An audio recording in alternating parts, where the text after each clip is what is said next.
When I was your age, we worked for. And your grandmother, she drank it too before she met him. That was quite the catch, you know. We know. This is the Pepsi that your Uncle Ted drank when rock sounded like this. And the one he drinks now that rock sounds like this. This is the Pepsi for American pastimes. Whether you're tailgating at a speedway or courtside watching your favorite player make a breakaway. Shoots, and he scores! It even goes well with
was a few times where I think, man, you know, I might not be able to be there. You know, I'm sitting there telling my kids all the time, you got to fight through adversity, you got to respond the right way.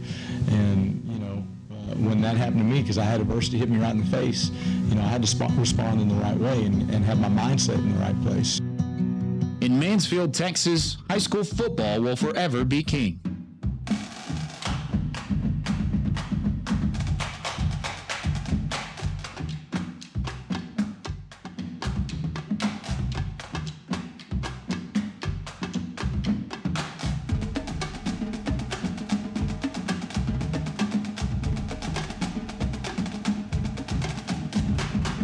But from head coach Daniel Mayberry, before the glory comes the grind. Coach Mayberry has been on the Tigers coaching staff since 2002 and was promoted to head coach in 2016. A few years ago, I was voted best coach in Mansfield here. This is the first victory I ever had as a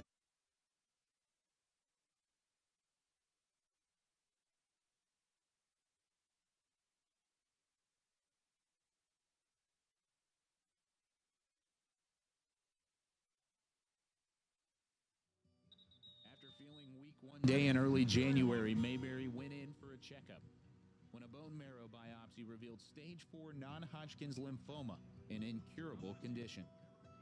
Coach Mayberry, his wife Cammie, along with their 2 daughters, were shaken. You know, my oldest, when we told her that, I mean, it felt like she hugged me for an hour, you know, and it was really at that moment in time that I realized the impact that it had on them, you know, because when you're going through some of that, sometimes you can be self-centered and just thinking about yourself, but, man, it impacted all of us. After starting treatment, Mayberry had to undergo a blood transfusion every week just to receive chemotherapy. During that time period, I probably had about 15 blood transfusions, but for whatever reason, my body still wasn't producing hemoglobin, and so it was pretty discouraging there for a while. Try to be positive and upbeat, you know, but every once in a while, you have some moments where you're like, I don't think I'm ever getting better. But it didn't take long for the community to rally around their head coach. Chuck Pagano sent me this book, autographed it and everything, and wrote me a little letter. But so, man, I mean, how awesome is that? I was amazed on how when I started getting those low spots, somebody seemed to always call at the right time just to pick me up. A GoFundMe page raised over $83,000 for the Mayberry family to help with medical costs and treatment. I'm so thankful to God for allowing me to be here. I'm so thankful for the community for how they supported me. I'm so thankful to have a beautiful, loving wife that was there for me the whole entire time. And really, I was just really felt truly blessed. With the immense support and a lot of faith, just 6 months after his original diagnosis, Daniel Mayberry was cancer-free.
This is the Pepsi that your father drank and your grandfather drank. When I was your age, we worked for And your grandmother, she drank it too before she met him. That was quite the catch, you know. We know. This is the Pepsi that your Uncle Ted drank when rock sounded like this. And the one he drinks now that rock sounds like this. This is the Pepsi for American pastimes. Whether you're tailgating at a speedway or courtside watching your favorite player make a breakaway, and he scored! it even goes well with away games. This is the Pepsi that was made for your mom's famous 5-alarm chili. You know, the one she refuses to give the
A new season is upon us. Whataburger Friday Night Stars meets Friday Night Football. High school football is back in the state of Texas, and we are with you for the first time. It's the first ever installment of Friday Night Stars, live from the Star in Frisco, Texas. I'm your host, Kyle Youmans, alongside three of the greatest Texas football minds there have ever been assembled in one place. Especially Hekma. Yeah, especially Hekma. Hekma Harrison, Zachary Wolchuk, and my man Eric Chiofalo. Guys, how are we doing today? Absolutely perfect. Perfect. I don't think we could be any better. It's week one. We've got Friday Night Football going on. It's the Friday Night Stars. It's the inaugural edition. I'm happy to be here with y'all. Let's get this thing rolling. Oh, he's hype as can be. Wolchuk was literally texting me at 3 a.m. this morning. He couldn't sleep last night. No, I've been up for literally 48 hours. Starting with Thursday night games, I have not slept. It's better than Christmas for Wolchuk. Better than Christmas. How about you, Hekma? I'm beside myself. Beside yourself? Beside myself. Man, can't even get it together. I got Walter across from me. What do I do next? Yeah, that's the biggest thing. Well, we've got ourselves a slew of games to get through in order to really catch things up. Of course, it's already in the middle of week one. We have started. We are underway. And, of course, live from Frisco, we've got the Ford Center just across the parking lot. But in order to really get the full effect, we're going to hit all of the games in the North Texas area and break those down. But first, guys, let's kind of talk about some of these highlighted matchups that we've had to look forward to heading into this week.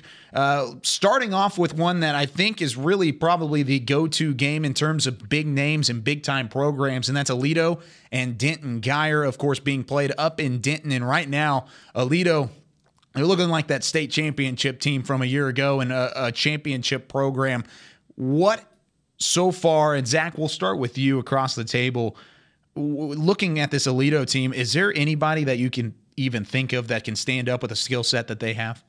It's going to be tough. I mean, Aledo is a perennial power, no doubt about it. And right now, you know, I actually just got off the phone with Grayson Nolette, who's calling this game for KNTU 88.1 FM, and he basically told me Jace McClellan is running the show. Denton Guyer cannot slow him down. He's an absolute beast. Now, Guyer's a little banged up. Coming into this one, Kadrick Cobbs, they're starting running backs out for the first couple of games. Mahone, one of their big defensive tackles along the defensive line, an Oklahoma State commitment as well. He's out for the season.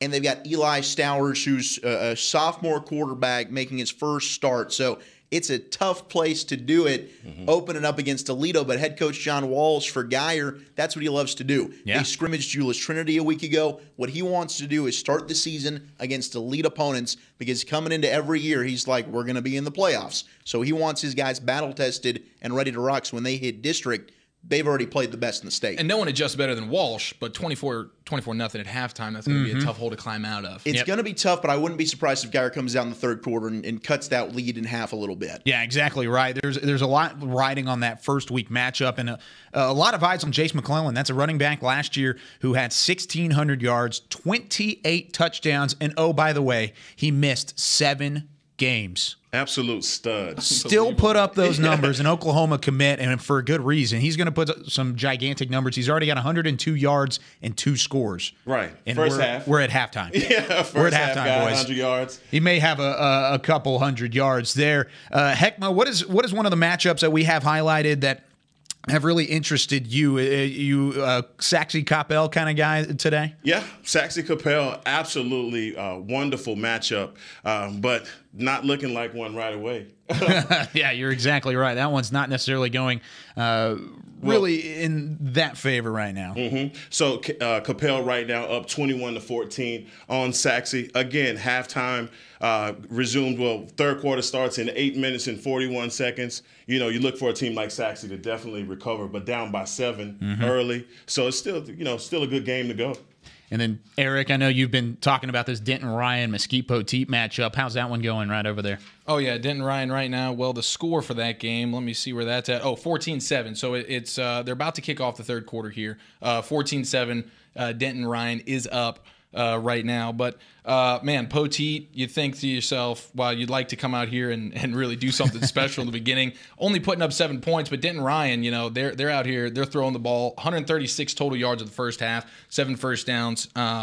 Each team has a turnover. Eric, I'm surprised by that first half score. I thought Ryan would be up by more than 14, by 7. Yeah, no, well, they lost a lot of talent. I mean, you guys know my feelings about Spencer Sanders, okay? Spencer Sanders is one of my favorite players in the history of Texas. Should have started at Oklahoma State last night. Well, he should have played last night. They played about 3 quarterbacks. I don't know why they couldn't get him in, but I got to talk to Gundy and the Mullet about that one. We'll have a talk with him later. But for Ryan, there's a lot of new faces, and it starts at quarterback for them, but I think they had a special teams touchdown. They blocked a field goal, returned that 67 yards for a touchdown. So I know Coach Hennigan and that crew, they're going to take it any way they can. 14-7 at half. I think they're going to pull away here in the second. But Poteet, we know they had a disappointing year last year. A lot of talent on that Pirate bunch. Coach Crody Groves, he's got them ready to go. And Seth McGowan only has 10 yards rushing in the first half. That's impressive. Well, that defensive front for Ryan, they are the real deal. Yeah, another guy to watch for Denton Ryan is Drew Sanders, transfer from Colleyville Heritage.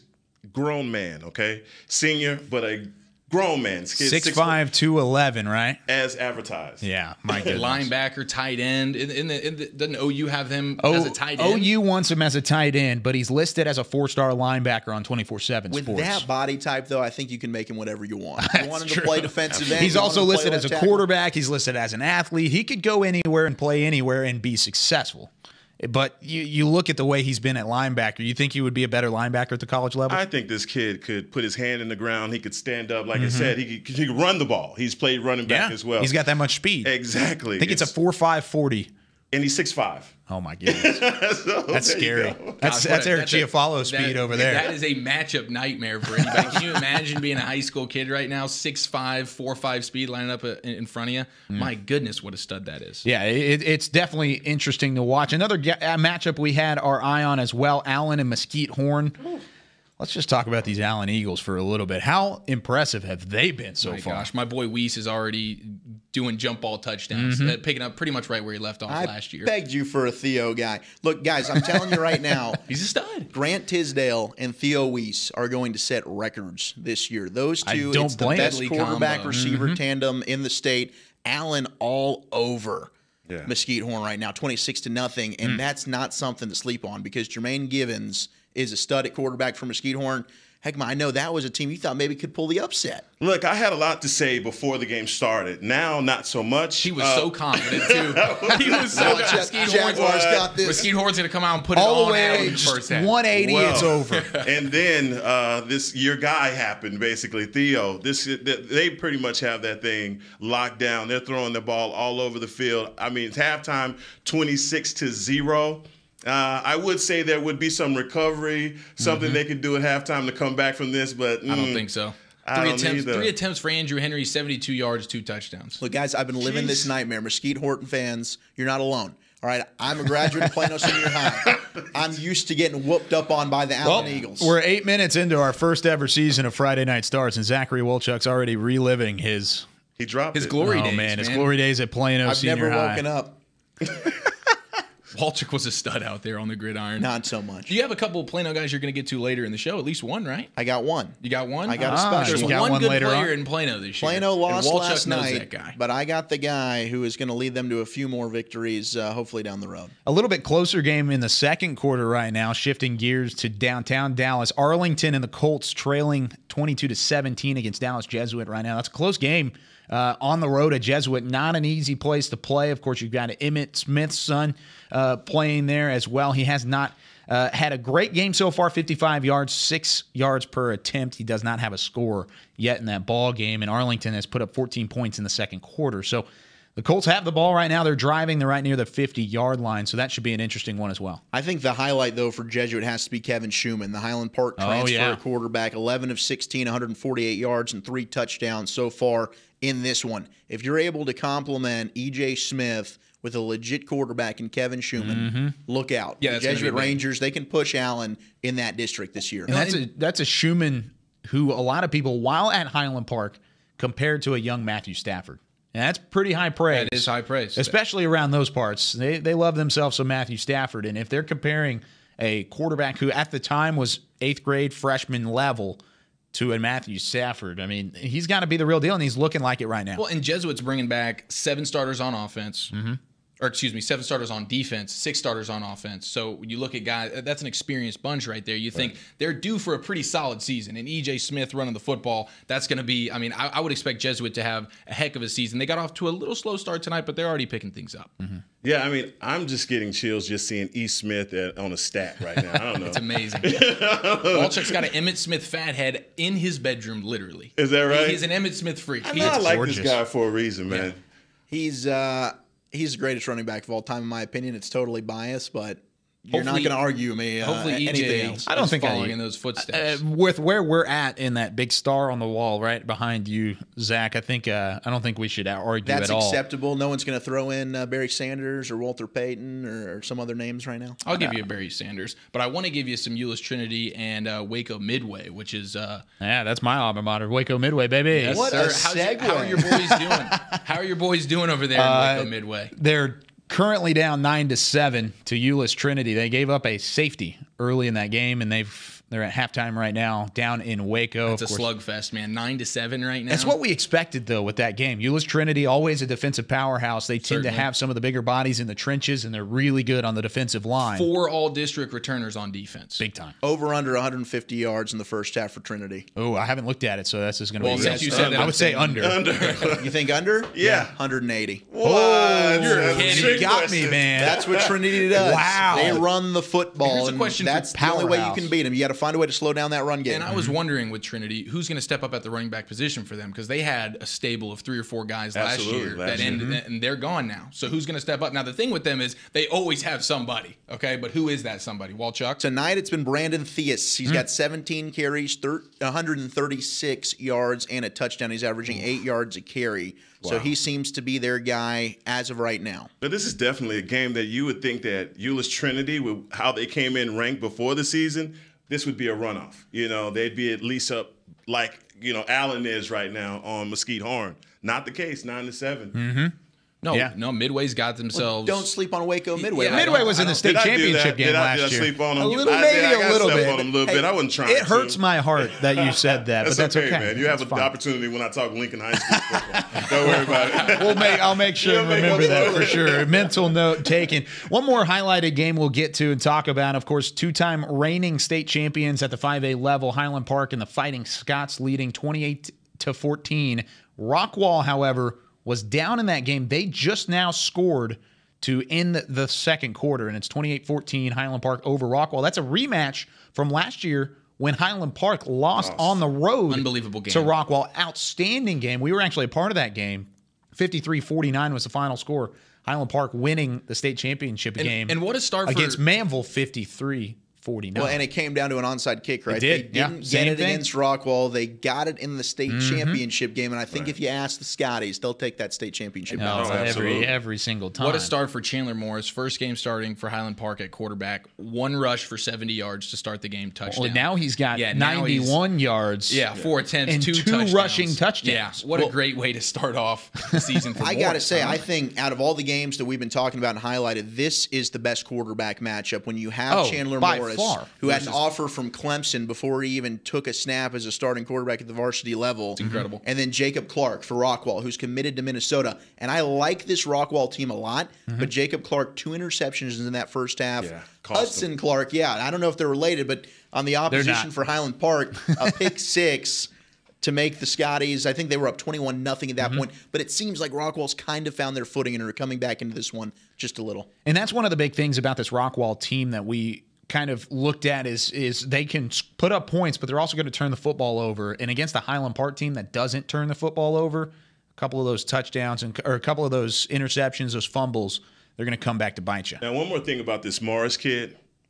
Laser arm. A couple of the throws that we saw a minute ago, spot on. This guy has a teardropper. He's just dropping them right in. So somebody knew something about him, especially with the quarterback they had last year. So they don't have a lot of John Stephen. But who's that guy?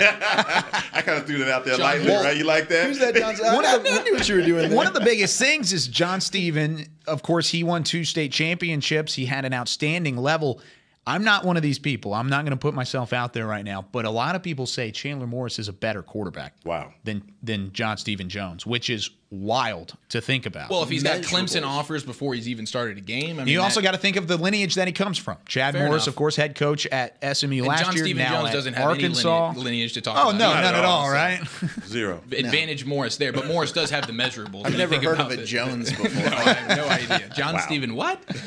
Who built this place? I think that comes down to measurables, though. Chandler Morris is how you draw it up. And John Stephen was undersized, but he perfected the art of playing high school quarterback in the state of Texas. So those are big shoes to fill, but Chandler's having a heck of a first down. Let's not forget, Highland Park does not lose football games at Highlander. Nope. 20 years since they've lost a home game. And to a Texas football team. To a Texas football team. Fair, no. They did lose one game to an outside of the state team. Well, we don't count that one, right? No, we don't recognize. If it's not Texas, it doesn't count. Now, how many games is that? 100 games, you said? 99-1. This would be number 100. Jeez.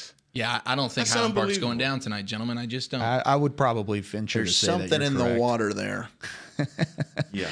Well, plenty of games to get to. We've got plenty of time. We'll be here until 11 o'clock tonight talking some not college football. Texas high school football. We can talk some college football. Friday night stars, baby. We focus Saturday on the night stars. That's tomorrow night. But just a quick rundown of what we're going to talk about. We're going to have some players to watch, some recruiting watch. We've also got a slew of reporters out in the field at some of these highlighted games that we just went over. We'll take some highlights from those games. We'll check in with some of those individuals and see what they're seeing from the field level at a lot of these highlighted games. But for right now, we're going to take a quick break. We'll be back in just a couple of minutes with some players to watch. Friday Night Stars will continue in a moment. This is the Pepsi that your father drank and your grandfather drank. When I was your age, we worked for... And your grandmother, she drank it too before she met him. That was quite the catch, you know. We know. This is the Pepsi that your Uncle Ted drank when rock sounded like this. And the one he drinks now that rock sounds like this. This is the Pepsi for American pastimes. Whether you're tailgating at a speedway or courtside watching your favorite player make a breakaway. And he scored! It even goes well with away games. This is the Pepsi that was made for your mom's famous 5-alarm chili. You know, the one she refuses to give the recipe to. Never gonna happen. Don't worry, your secret's safe with us. This is the Pepsi that makes you say, hee, ba-ba-ba-ba-ba, and baby. This is the Pepsi for those who are forever fun. This is the Pepsi for every generation. Welcome to your hometown Whataburger. We make sure that our customers get their order hot and fresh. I ordered the original Whataburger. I got the number 2 Whataburger double, and I got bacon on it because everyone loves bacon. We don't make it until you order it. Their ingredients are so fresh, and you can taste it. Tomato, lettuce, and the onions all the time is fresh. We cut our vegetables 3 times a day. They gave me a hot and fresh burger the way I like it, so I'm happy. Your hometown Whataburger. Serving it hot and fresh all day, every day. Tour the Dallas Cowboys World Headquarters at the Star in Frisco. VIP guided tours give Cowboys fans an inside look at the place where the Dallas Cowboys train and work. Fans have the opportunity to see the Cowboys' state-of-the-art war room, grand atrium, a display of all 5 Super Bowl trophies and rings, and more. Connect with the Cowboys in ways you never imagined. VIP guided tours are available daily. Get your tour tickets now at thestarinfrisco.com. That's thestarinfrisco.com. It's true. Everything's better when the Cowboys win, especially Papa John's Pizza. New this season, every time the Cowboys win, you get 50% off regular menu price pizzas the next day at papajohns.com. That's half-price pizzas with promo code CowboysWin. Better ingredients, better pizza. Papa John's, official pizza of your Dallas Cowboys. Limited time offer. Not valid with any other coupons or discounts. Prices, participation, delivery area, and charges may vary. Dr. Pepper is the one you crave. But how do you explain that craving? Imagine a surging river of ice-cold Dr. Pepper, roaring with carbonated mists of desire. You're dangling above it, upside down, like a fishing lure in the wind. 23 flavors tickle your nose, but the river is too far away to taste. Dr. Pepper calls to you. You. Now that is a Dr. Pepper craving. Dr. Pepper, the one you crave. Located at Dallas Cowboys Headquarters at the Star in Frisco, Cowboys Fit offers a comprehensive gym experience with over 60,000 square feet of workout space, personal training, group fitness classes, a heated rooftop pool, and luxury amenities, including the same state-of-the-art equipment used in the Dallas Cowboys team facility. A dedicated recovery lounge featuring hydro massage and cryotherapy, a health and nutrition bar, and so much more. For more information or to join, visit cowboysfit.com.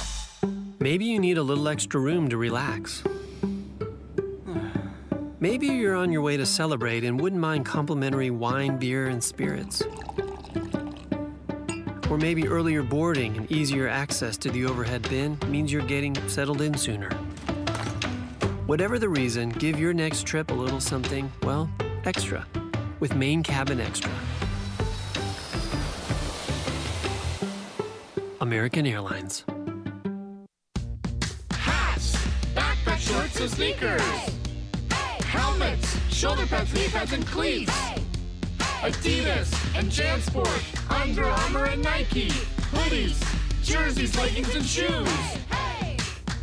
Start your back-to-school season for less with our head-to-toe selection of sports essentials for under $30 and top brands and footwear under $60. Academy Sports and Outdoors, for all for less. Ever wonder what it's like to play for the Dallas Cowboys? We scratch, we claw, we fight. To sit in the same locker room as your favorite Cowboys players. To run into the end zone. Touchdown, Cowboys! You can do all that and more when you tour AT&T Stadium. Play on the field, see the Dallas Cowboys cheerleaders' locker room, and gain access to areas where fans are never allowed on game day. It's all possible with AT&T Stadium Tours, presented by SeatGeek. Tours are available daily. Visit attstadium.com for details.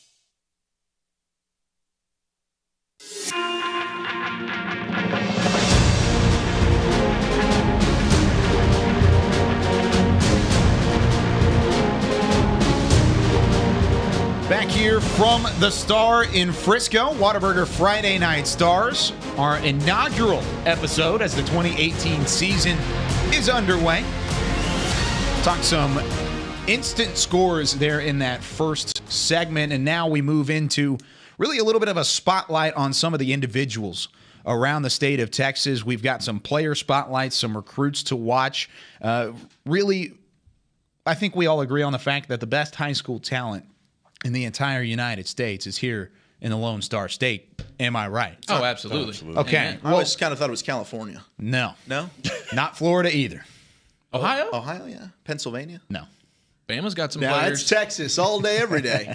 Okay. Just wanted to make sure we had that straight before we got into it. But this Allen Eagle team looks like they can take on Bama tomorrow if they wanted to. Oh, man, they're looking really good right now. Kind of talking through throughout the weeks leading up to our show, we got a chance to kind of jot down some names and some individuals that really stood out to us in terms of players to watch in the 2018 season, but more specifically here for week one. Eric, we're going to start with you. Who are three guys that you have had jotted down, ready to go, and really excited to watch here in 2018? Oh, man. Well, there is a plethora of talent out here. I'm sure. So it was fun going through the top recruits. There's some studs all over the place. But there's a common thread with my three guys. They're all defensive studs. I'm starting at Flower Mound Marcus with a 4-star outside linebacker, Marcel Brooks. This dude is an animal. He really plays with no regard for human life when he's out on the field. He crushes people. It's almost impossible not to fumble when this guy hits you. He had 12 sacks last year. He's an outside linebacker, but he's fast enough. Honestly, guys, he's fast enough to be a safety. But at 6'3", 200 pounds and the ability to blow up to 220, 230, this dude's going to be a stud linebacker at LSU. He's an SEC kid and by far the best player on that Flower Mound Marcus team. So he's my first guy. And I know, Wolchuk, you've seen this guy play. He's a missile, man. He's just all over the place, and he is smacking people. No, he's a heat-seeking missile, absolutely. We put him on. I remember you and I watched him together.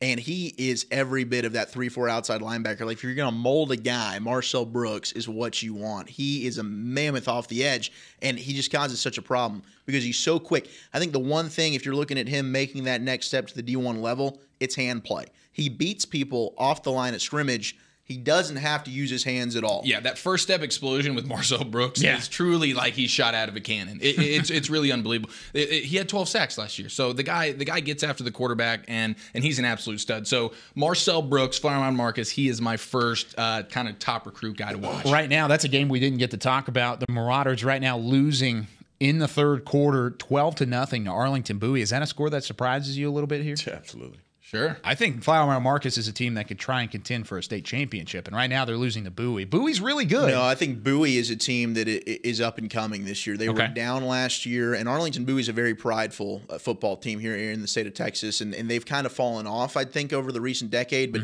that's an interesting week one matchup between two teams that I think that are going to be a lot better than people think. Interesting.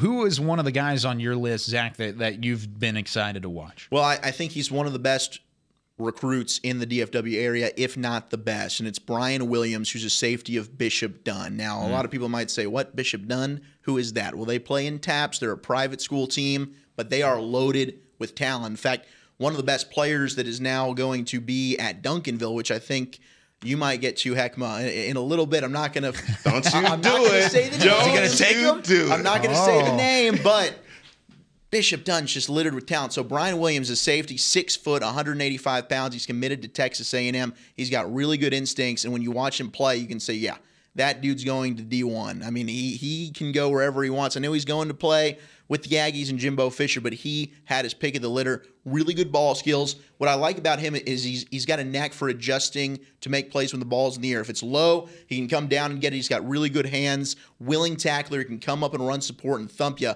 Covers a ton of ground. But Brian Williams is a player coming out of the state of Texas. Aggie fans would be very, very excited about this young man at the safety position. Hekma, who you got?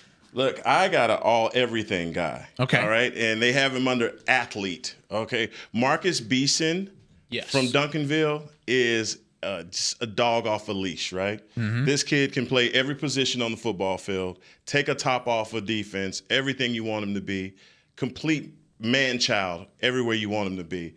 The kid had 44 offers. And I have the question, like, are there 44 Division I schools? Rhetorical question, don't answer. All right? Why are you looking at me? I knew you were going to answer. Why are you Zach automatically? He's going to answer. Oh, man. Illinois commit. This kid can literally go anywhere, write his own ticket, but a complete, I don't want to call the kid an animal, but he's an animal. He's a big animal. Beastly, and he's what every high school coach wants. I don't know how Reginald Samples, Coach Samples, keep finding these guys. He found me, and now he's got this guy. You've got a history. It's all over the place, baby. Well, him and his brother, both from Bishop Dunn, transferred to Duncanville. Yeah. And I'll tell you what, that is why Duncanville, and I know we've been talking a lot about Allen. Hekma, you and I talked a little bit off air. I just can't pick Allen to win the state championship this year. Because it's personal. It's personal. It's bitterness. Yeah, that's emotion. That's based on emotion. It's absolutely bitter. It's absolutely personal. Respect the heck out of the Allen Eagles in that program, but I just can't pick them to do it. I like Duncanville. I think Duncanville underachieved. They got knocked out earlier than they should have last year in the playoffs. Absolutely. Samples is a heck of a head coach. That team is loaded with talent. When you add in what they've already had, watch out. I think that's a team that can win state. That's definitely one that's going to be fun to watch. And you look, it's on both sides of the ball as well. We talked about the defensive side, but that offense has some returners as well, some skills guys that are going to be able to, like you said, take the top off of an entire defense. Right. You were also talking about how punching a ticket anywhere, and that's something that one guy who I'm surprised nobody's talked about yet could totally do and hasn't done just yet, and that's Jalen Catalon. Oh, he's on my list. Is he on your list? Yeah, I said I had 3 defensive studs. Okay. Wolchuk's got a safety. I got a better one. His name's Jaden Catalon. Well, tell me about Jalen Catalon. Well, I think bad news is he may have just got banged up in the game. That's where I was kind of getting to. Apparently, he was taken off the field. He is still being evaluated. We don't have any updates there, but. Well, that would be a shame because this is the 11th ranked safety in the entire nation. This guy is an absolute, literally, you can be out on the field for 5 minutes and know, okay, that is the guy that I want on my team. He's not overly tall, but he's thick, and he's a safety that comes and hits you like a linebacker. And he's sideline to sideline. The dude literally, he was the district MVP last year. He even played a little bit of quarterback. Wasn't he a district MVP as a sophomore as well? He was the 5A All-State Defensive Player of the Year in 2016. 16. Wow. They say they describe him as having the dog. Now, Youmans, I don't know if you know what that means, but I know Hekma knows what having the dog means. Absolutely. You want that on your defense. Is this D-O-G or D-A-W-G? I think it's D-A-W-G. Okay. Well, then that's big two time. G's. Yeah. Oh, man. Double G. But he also Who let the dogs out? He can play nickel. He can play safety, in the box, out of the box. This dude really does it all. He's fast as heck, and he plays baseball. He's a two-sport athlete. Yeah, he is. He's a stud baseball He's player really as good well. at baseball, the too. dude, literally, it seems like anything this kid does, he's a stud. I don't know if he's going to go Texas, OU. It's kind of back and forth. I think he's a Longhorn when it's all said and done. Hopefully, he remains healthy. But my goodness, is Jalen Catalon an absolute stud in the back end? I know you're really big high on him too, Wolchuk. Yeah, no, Jalen Catalon, he needs to stick to football. I mean, there's some players that are dual threat guys. Kyler Murray's one that comes to mind, and that's a player that I think should have stuck to baseball. He will. I mean, he's going to start this year for Oklahoma, and then he's going to start professionally at baseball. But physically, Jalen Catalon is thick. He can play any kind of position on the football field. They're playing him at DB now, and he'll probably play that in college. But if he's the best athlete on the field. And you talk to a lot of coaches, especially at the middle school level, you're going to play your best athlete at quarterback. You put him out there. If it's late in the game, if your team's down, you need a spark. Anything you need him to do, kick, punt, return. If there's a long field goal try, they'll put him back there. He'll return that to the house.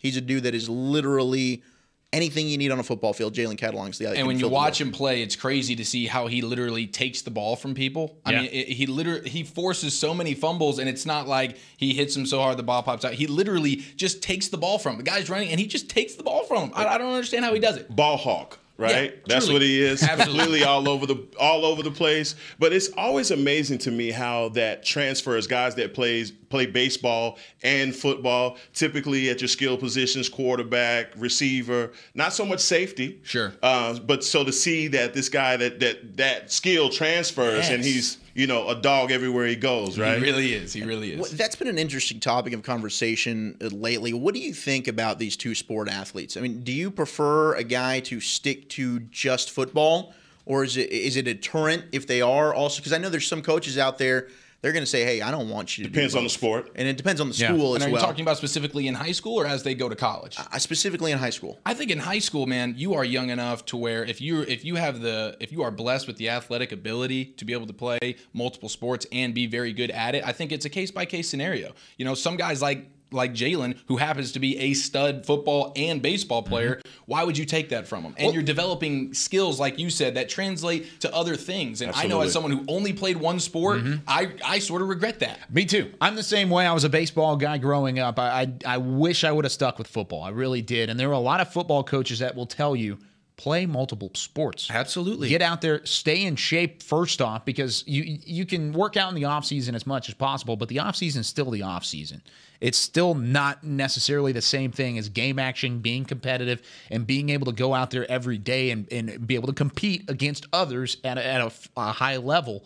And if you're not doing that, you're not getting that same type of mentality going from season to season. It's just a different case. And a lot of coaches will tell you that and think that's a big-time deal on why they are so successful elsewhere. The truth is that in Texas now, football is year-round. You Yeah, got guys playing in the fall. You got guys playing 7-on-7. You got guys playing in the spring. You got guys playing all the way through the summer. So you ask yourself, when do these guys have time to participate in other sports? And so many of them, especially your bigger schools, the positions are loaded, right? And so when you have a guy like your guy who can be able to leave in the spring and go play baseball, that says a lot about the kind of talent he has. No question, and especially early on in a guy's high school career. I mean, if you're in ninth grade and you're saying no, I just need to play one sport. Maybe as you get to that senior year, you look at things and you say, okay, you know what, football really is my sport, baseball really is my sport. But for the most part, if you're a guy that can play both and be very good at both, why not? Yeah, no, that's a huge thing. Is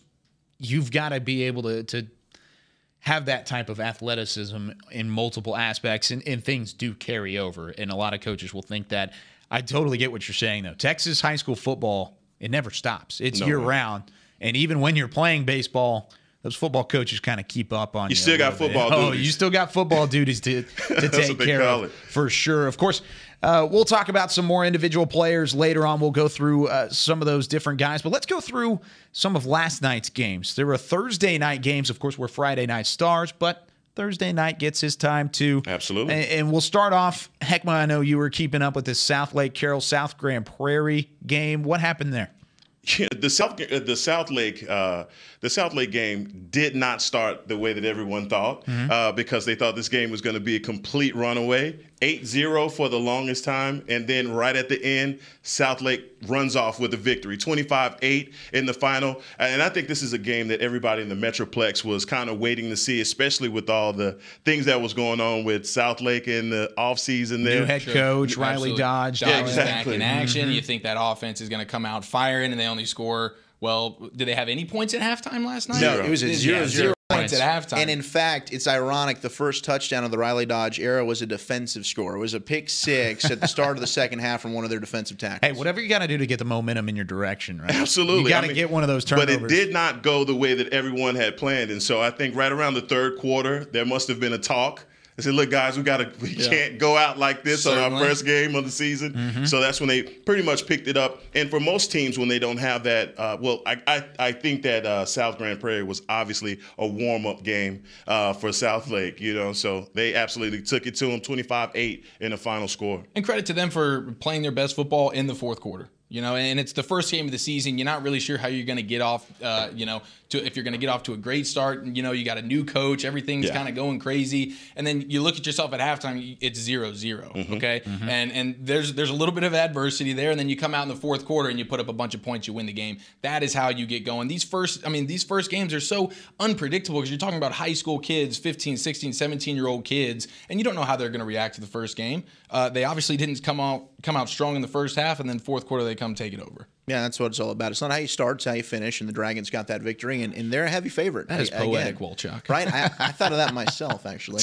Big time. You came up with it right there. I'm a wordsmith. Well, while you're talking about that, let's go ahead and keep it with some of these last night's games. Plano, Hebron, always, somehow, no matter what the talent level is, seems to be a classic. And last night was no different. Wolchuk was tailgating before this game. He had his face, his chest was all painted. maroon. He is a all Plano Oh guy. my goodness! He just had a sign up there that just had Allen with a big X over it. Did you get the outcome you wanted? No, unfortunately, for the first time. Well, tell us about it. Yeah, for the we'll first time. We'll work through this together. Since 2015, Hebron knocked off my beloved Plano Wildcats. Hebron jumped out 14-0 early in the first quarter. Plano came back behind Kyron Cumbie, a name that I'll bring up a little bit later. Kyron Cumbie, a 29-yard touchdown run, a 31-yard touchdown run, got Plano back into this thing. They tied it actually at 21 in the fourth quarter, but Trajan Bridges, who is one of the best wide receivers in the state for Hebron, had a 15-yard touchdown pass from Alex Holtham late in the fourth quarter to go up 28-21. Kyron Cumbie tried to bring it on back for Plano with a 67-yard touchdown carry, but holding was the issue. Plano can't get the hold down in the PAT. They lose 28-27, so 0-1 start on the year for Plano, but a big win for Hebron. But definitely a big win for Hebron, and that's a program that has really been itching for a little bit of success. They had that kind of success earlier in their, I guess, 2010s. When was it that they were successful? Was it late 2000s? I think it was that 2011 season. Okay, really that's what good. I thought. Yeah, I mean, Jamal Adams was on that team. Who's now with the New York Jets. So that early 2010 to 12 run, Hebron was very, very talented. Yeah, definitely. So that's a program that's definitely been itching for something like that since those days back in 2011 with Jamal Adams and such. Some other score updates to kind of go through. Arlington Bowie now leading Flower Mound Marcus 19-0. What? Not if Marcel Brooks has anything to say about it. He hasn't had a whole lot to say right now. I don't have defensive statistics on here, but it's not looking good right now for the Marauders. Aledo up 34-0 on Denton Geyer right now. Of course, that is a banged-up Denton Geyer team. You kind of got to take that with a little grain of salt, don't you? Yeah, but 44-0. No, Aledo is amazing. 34 right now. Or is it 34? It'll be 44 in a second. That's true. Oh, my goodness. Give him 10 McClellan minutes. has not played in the second half. Well, there's no need for him to. And I wonder what John Walsh is thinking. I mean, that guy is going to light in to that football team. You kind of bring this upon yourself if you're a Walsh. You mentioned at the top of the show, he's the kind of coach that likes to challenge his team early. Absolutely. Non-district. You're bringing. fair. I mean, you're playing Aledo. sometimes this kind of thing is going to happen to you, but you just hope that it pays dividends later on in the season when you get into these more hostile environments, playoff matchups. Is this team going to be accustomed to playing these kind of teams? It's a shame. It's a shame you come out early like that and get just blasted, but hopefully they learn from it. Yeah, definitely. So there's other games going on right now. One of those games, a big rivalry game, down in Ennis. It's Waxahachie. It's Ennis, and that's where we're going to actually go to our first reporter ever. Oh, this is exciting. On the Whataburger Friday Night Stars. Battle of 287. Nick Laupius is on the scene. Nick, what's going on in Ennis at halftime? The quarterback for Ennis takes it himself on a 30-yard touchdown run to make it 14-8, and then Waxahachie completes a 65-yard screen pass for the touchdown. It's 21-8 at the end of the first quarter. I'll keep you updated. Well, that was at the end of the first quarter. So halftime, a little bit different, but not necessarily. Waxahachie still up on Ennis, 28-11. The score at the half currently at Ennis. Waxahachie, of course, that's a big-time team that has graduated a lot of talent lately, but at the same time, really that rushing game is definitely really good.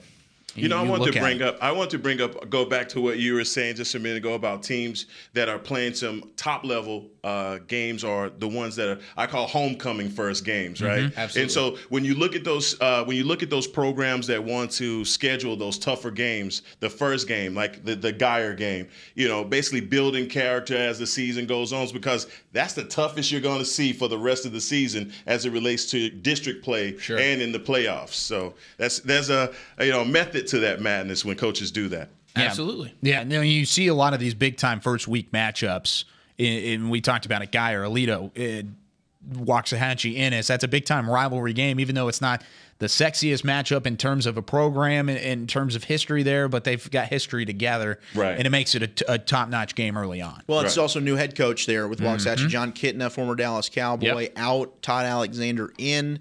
And Sam Harrell, first game back as the head coach there at Ennis. What a story that is. So a rivalry game, two new coaches playing each other that have a lot of familiarity, and that one's kind of lived up to the billing. It's been a close contest all the way through, and really talented teams. I think both those squads can make some noise. Waxahachie last year got off to that heavy start, 5-0, 6-0, something like that. Then I think they lost 5 out of the last 6 games, missed the playoffs. So the Indians trying to outperform what they did last season. Yeah, and Ennis getting off to a slow start offensively, I think that was sort of to be expected, because you talk about a team that's been running the wing T. Like your grandpa's offense is what they're running. And now Harrell comes in and they're back to 2018 style running guns, spreading things out, throwing the ball. That is a dramatic difference. So when you talk about where that Ennis offense is in week 1 compared to where they're going to be in week 5, week 8, week 10, it's going to be, hopefully, you would think, a dramatic difference. Yeah. But not too much of a surprise that they're struggling early. Yeah, definitely not. Denton Ryan currently up on Mesquite Poteet. That's at the start of the fourth quarter. Ryan leading that one 21-7. Close game. DeSoto, Odessa Permian, 21-20. At the end of the third quarter, Permian mojo going on out there in West Texas. And that's a one, you'll look at that, DeSoto traveling all the way to play Odessa Permian, that one, and that's a similar situation. 2 powerhouse schools. If you're going to play in the playoffs, you've got to make that drive. DeSoto's getting used to that right now, and that's another team. New head coach, last year underperformed, coming back 2 years ago, won a state championship with Sean Robinson, who's now the starting quarterback at TCU. But, yeah, Permian got down early. And that mojo, like you said, they're coming back. That's a heck of a football game. And they're doing it running the ball. They're down early, but they commit to way. Yeah, that's 275 rushing yards right now. That's really big. That's really big. We talked about the great story with Ennis. We've got a great story coming up later in the show. I got a chance to talk and spend a little bit of time with Daniel Mayberry, head coach at Mansfield. His Mansfield squad currently down to Broken Arrow, probably the top team in Oklahoma. 28-6 right now. We'll talk about that package later on.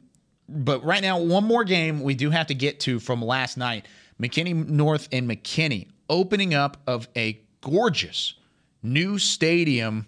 Eric, I don't know if you paid attention to that game at all. Big time. How much money was spent on that stadium? Pretty much $70 million. Oh my! And we've got a reporter, Zach Babb, who's out there at that stadium now for McKinney Boyd and Rowlett. So we're hoping post game we can kind of get a vibe for him of what it was like at that new stadium, what was going down in that game. It really is a gorgeous, gorgeous place. But tell us about that game. We've got the graphics and statistics up there as well. Yeah, absolutely. So you see it right here. I mean, 31-13, McKinney North. It got off to it was a tight game at half, 10-7, and then McKinney North just kind of blew the top off it there. They did it running the football. Hunter Shea, Emmanuel Fincher, Cameron Constantine, all these guys were running the ball. Cameron Constantine, that guy is an absolute stud muffin. I got to see him play Highland Park last year in the playoffs before they got knocked out. Cameron Constantine's a special player. Well, he had an efficient game besides the one interception, 10 for 13, but only 122 yards, 1 touchdown. So it wasn't a stat-heavy night for Cameron. On the ground. That's where he's on the ground. On the ground, 11 carries, 47 yards, and a touchdown. Dual threat, man. That is so tough for a defense. Yeah, that inaugural game at McKinney Stadium, McKinney North taking the win, 31-13. I know, Hekma, did you ever get a chance to open up a stadium like that? No. Never got a chance? I don't think anybody has. $70 million not in my life. How about just a new stadium in general? No. Never played an inaugural game? No. That's it was already established by the time I got there. See, that's something special, though. Being able to open up a stadium like that, that's something that even if you're on the McKinney side and you lost that game, something you'll never forget, being the first ones to be able to get on that turf and play in a gorgeous stadium. An amazing stadium. Yeah. I can't believe they built that for high school. Oh, my goodness. It is unbelievable. Well, a lot to get to. We've got to catch up on some of these scores. After the break, we're going to run down actually each division in North Texas. We're actually going to give a live look into the Ford Center just across the parking lot as well. But for right now, we're going to take a quick break. Friday Night Stars will continue in a moment. Relax. Maybe you're on your way to celebrate and wouldn't mind complimentary wine, beer, and spirits. Or maybe earlier boarding and easier access to the overhead bin means you're getting settled in sooner. Whatever the reason, give your next trip a little something, well, extra with Main Cabin Extra. American Airlines. Shorts and sneakers, helmets, shoulder pads, knee pads, and cleats. Adidas and JanSport, Under Armour and Nike, hoodies, jerseys, leggings, and shoes. Start your back-to-school season for less with our head-to-toe selection of sports essentials for under $30 and top brands and footwear under $60. Academy Sports and Outdoors, for all for less. Ever wonder what it's like to play for the Dallas Cowboys? We scratch, we claw, we fight. To sit in the same locker room as your favorite Cowboys players. To run into the end zone. Touchdown, Cowboys! You can do all that and more when you tour AT&T Stadium. Play on the field, see the Dallas Cowboys cheerleaders' locker room, and gain access to areas where fans are never allowed on game day. It's all possible with AT&T Stadium Tours, presented by SeatGeek. Tours are available daily. Visit attstadium.com for details. It's true. Everything's better when the Cowboys win, especially Papa John's Pizza. New this season, every time the Cowboys win, you get 50% off regular menu price pizzas the next day at papajohns.com. That's half-price pizzas with promo code CowboysWin. Better ingredients, better pizza. Papa John's, official pizza of your Dallas Cowboys. Limited time offer, not valid with any other coupons or discounts. Prices, participation, delivery area, and charges may vary. This is the Pepsi that your father drank and your grandfather drank. When I was your age, we worked for And your grandmother, she drank it too before she met him. That was quite the catch, you know. We know. This is the Pepsi that your Uncle Ted drank when rock sounded like this. And the one he drinks now that rock sounds like this. This is the Pepsi for American pastimes. Whether you're tailgating at a speedway or courtside watching your favorite player make a breakaway. It even goes well with away games. This is the Pepsi that was made for your mom's famous 5-alarm chili. You know, the one she refuses to give the recipe to? Never gonna happen. Don't worry, your secret's safe with us. This is the Pepsi that makes you say, hee-hee, ba-ba-ba-ba-ba, and baby. This is the Pepsi for those who are forever fun. This is the Pepsi for every generation. Welcome to your hometown Whataburger. We make sure that our customers get their order hot and fresh. I ordered the original Whataburger. I got the number 2 Whataburger double, and I got bacon on it because everyone loves bacon. We don't make it until you order it. Their ingredients are so fresh, and you can taste it. Tomato, lettuce, and the onions all the time is fresh. We cut our vegetables 3 times a day. They gave me a hot and fresh burger the way I like it, so I'm happy. Your hometown Whataburger. Serving it hot and fresh all day, every day. Dr. Pepper is the one you crave. But how do you explain that craving? Imagine a surging river of ice-cold Dr. Pepper, roaring with carbonated mists of desire. You're dangling above it, upside down, like a fishing lure in the wind. 23 flavors tickle your nose, but the river is too far away to taste. Dr. Pepper calls to you. You. Now that is a Dr. Pepper craving. Dr. Pepper, the one you crave. Tour the Dallas Cowboys World Headquarters at the Star in Frisco. VIP guided tours give Cowboys fans an inside look at the place where the Dallas Cowboys train and work. Fans have the opportunity to see the Cowboys' state-of-the-art war room, grand atrium, a display of all 5 Super Bowl trophies and rings, and more. Connect with the Cowboys in ways you never imagined. VIP guided tours are available daily. Get your tour tickets now at thestarinfrisco.com. That's thestarinfrisco.com. Located at Dallas Cowboys Headquarters at the Star in Frisco, Cowboys Fit offers a comprehensive gym experience with over 60,000 square feet of workout space, personal training, group fitness classes, a heated rooftop pool, and luxury amenities, including the same state-of-the-art equipment used in the Dallas Cowboys team facility. A dedicated recovery lounge featuring hydro massage and cryotherapy, a health and nutrition bar, and so much more. For more information or to join, visit cowboysfit.com.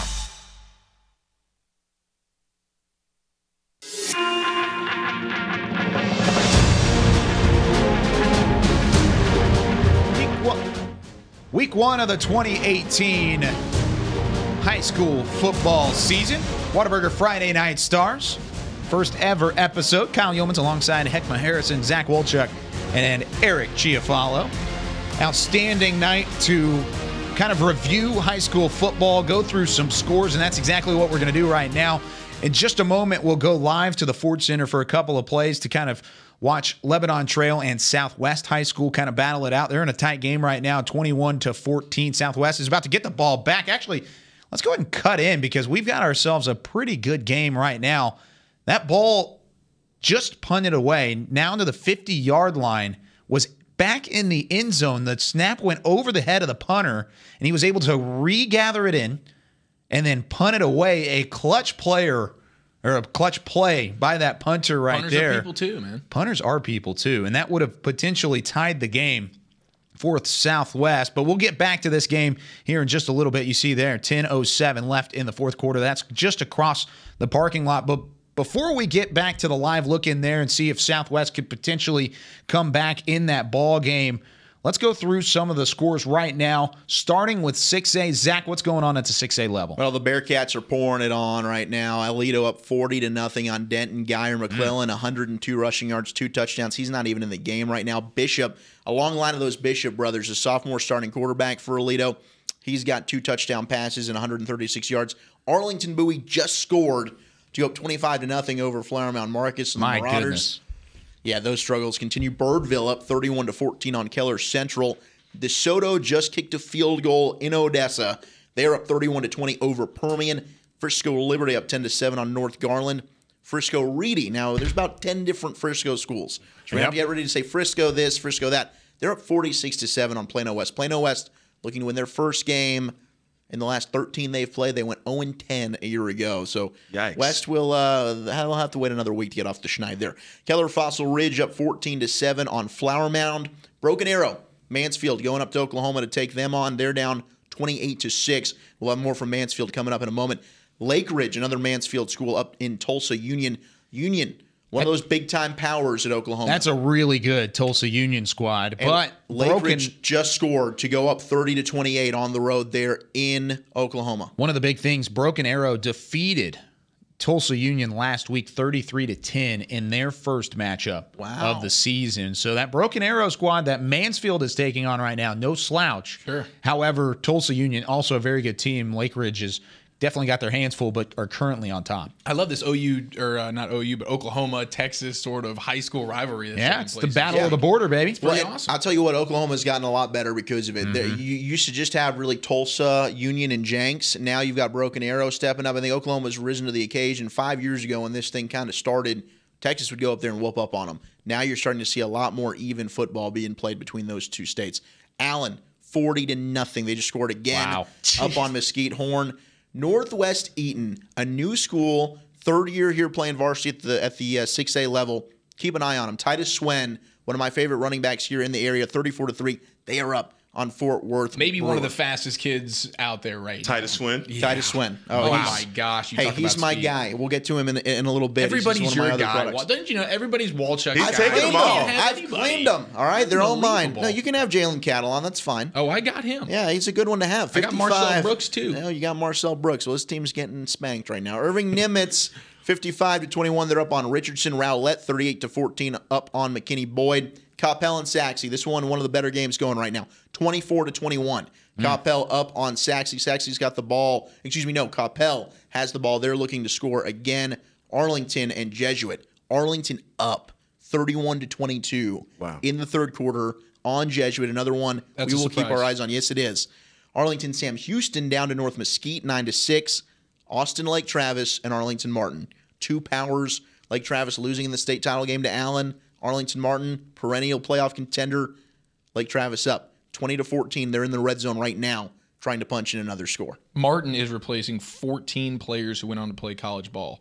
Wow, so, that's huge. Golly, that's a lot of guys to replace. And both of these schools are coming off losses. The last time they played, they both each lost to Allen.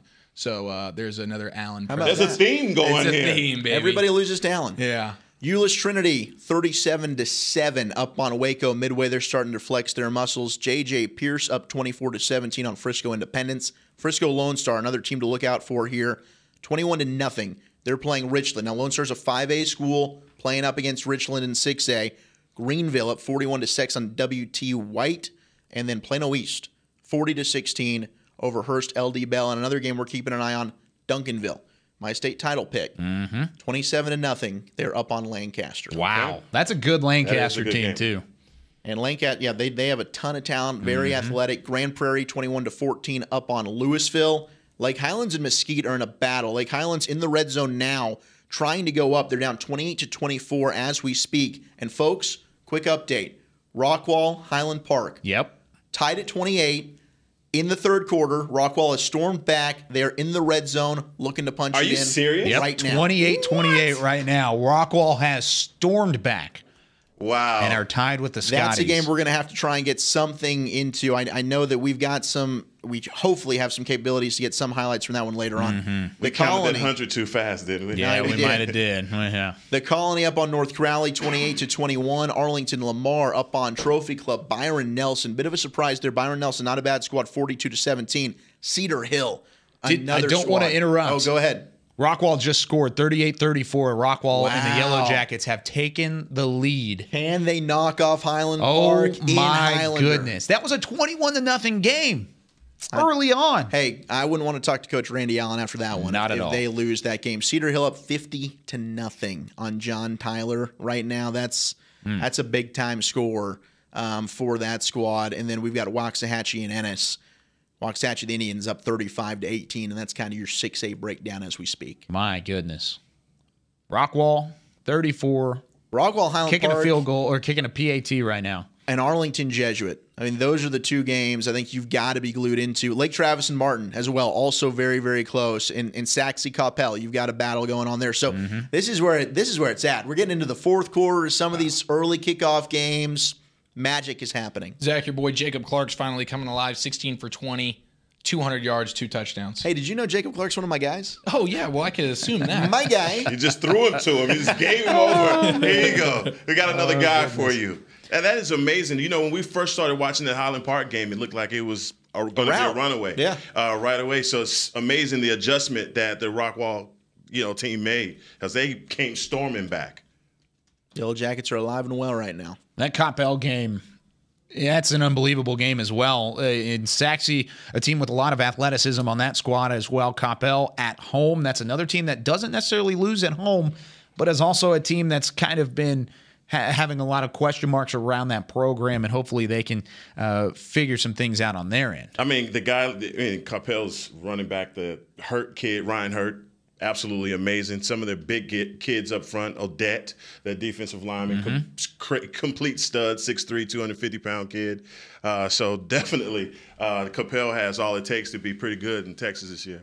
Yeah, definitely so. Seven returning starters on offense for Capel as well. But then you look at Saxon, and they have a very deep defense, led by Hunter Spears, Notre Dame commit, defensive lineman, who's Hunter Spears? Monster.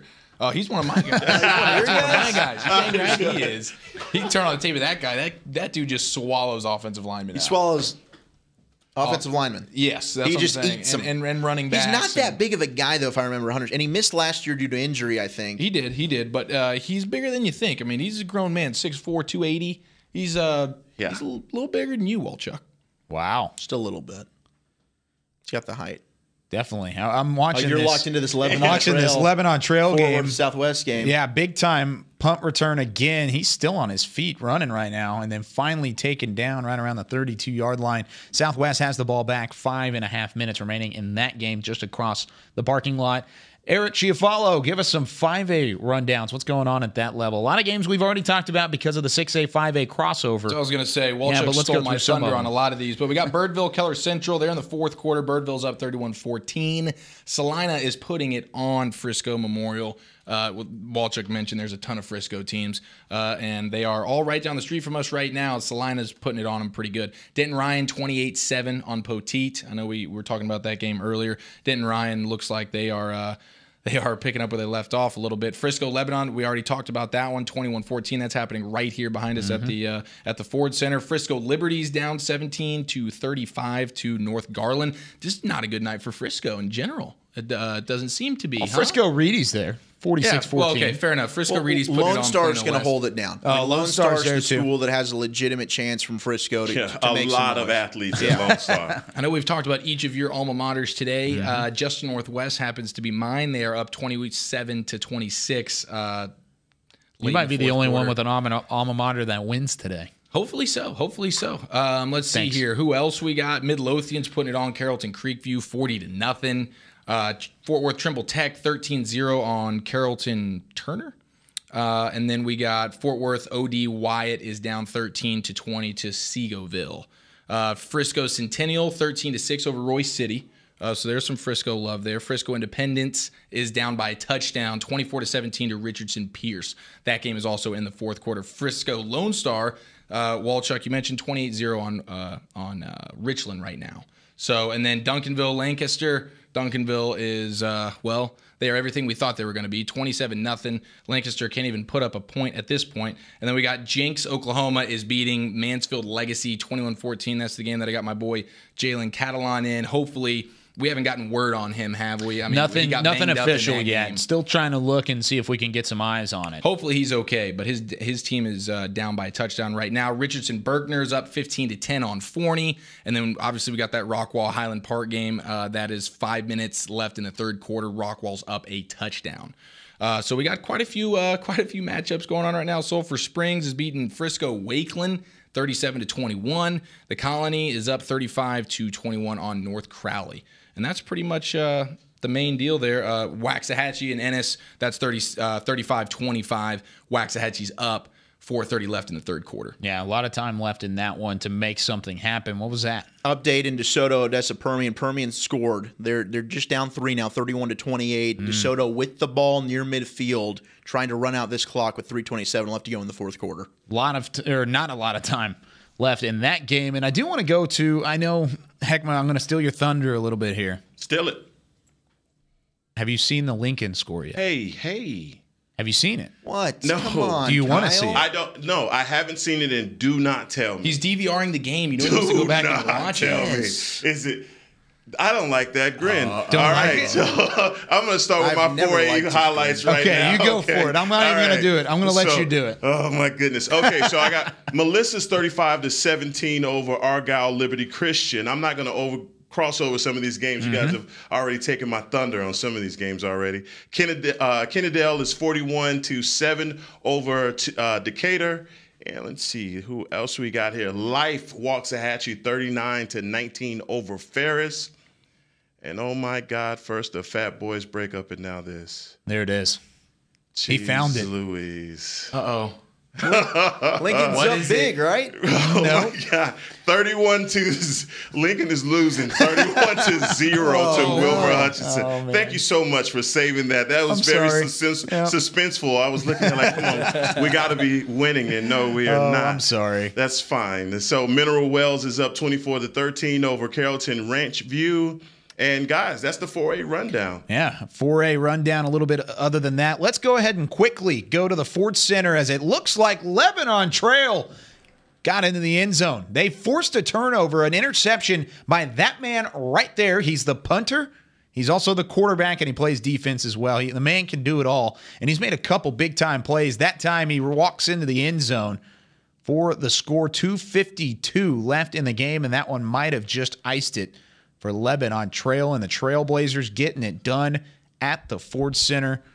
Big-time game across the way, and there's going to be a lot of those here at the Star over the next couple of weeks. I think we got an update. We've got big-time things happening with no. Rockwall and Highland Park. Tell me about it. Give it to us. Oh, my goodness. We got some ping-pong action happening in this third quarter. Anthony Orji, a name you need to remember for Rockwall, an outstanding defensive player, one of the best defensive players in the state, took a 91-yard interception, returned it to the house, gave Rockwall their first lead of the game, 35-28. Highland Park comes right back.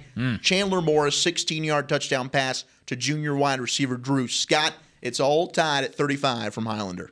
Feels like such a long time ago that Highland Park was up 21-0. It really does. Seems like almost as long ago as they had won a championship. That's an outstanding game. We're going to take a quick break, and we're going to come back with some more updates. There might be 3 more touchdowns scored in that game by the time we come back. But when we do come back, we've been alluding to it a little bit. Mansfield and their head coach, Daniel Mayberry, an outstanding story. You don't want to miss it, as Whataburger Stars will return here in just a little bit.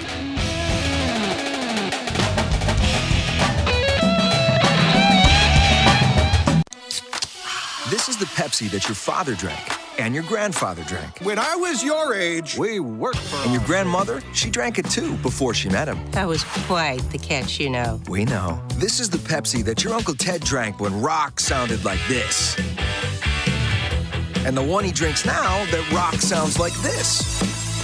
This is the Pepsi for American pastimes. Whether you're tailgating at a speedway or courtside watching your favorite player make a breakaway, it even goes well with away games. This is the Pepsi that was made for your mom's famous 5-alarm chili. You know, the one she refuses to give the recipe to? Never gonna happen. Don't worry, your secret's safe with us. This is the Pepsi that makes you say, hee-hee, ba-ba-ba-ba-ba, and baby. This is the Pepsi for those who are forever fun. This is the Pepsi for every generation. Welcome to your hometown Whataburger. We make sure that our customers get their order hot and fresh. I ordered the original Whataburger. I got the number 2 Whataburger double, and I got bacon on it because everyone loves bacon. We don't make it until you order it. Their ingredients are so fresh, and you can taste it. Tomato, lettuce, and the onions all the time is fresh. We cut our vegetables 3 times a day. They gave me a hot and fresh burger the way I like it, so I'm happy. Your hometown Whataburger. Serving it hot and fresh all day, every day. Tour the Dallas Cowboys World Headquarters at the Star in Frisco.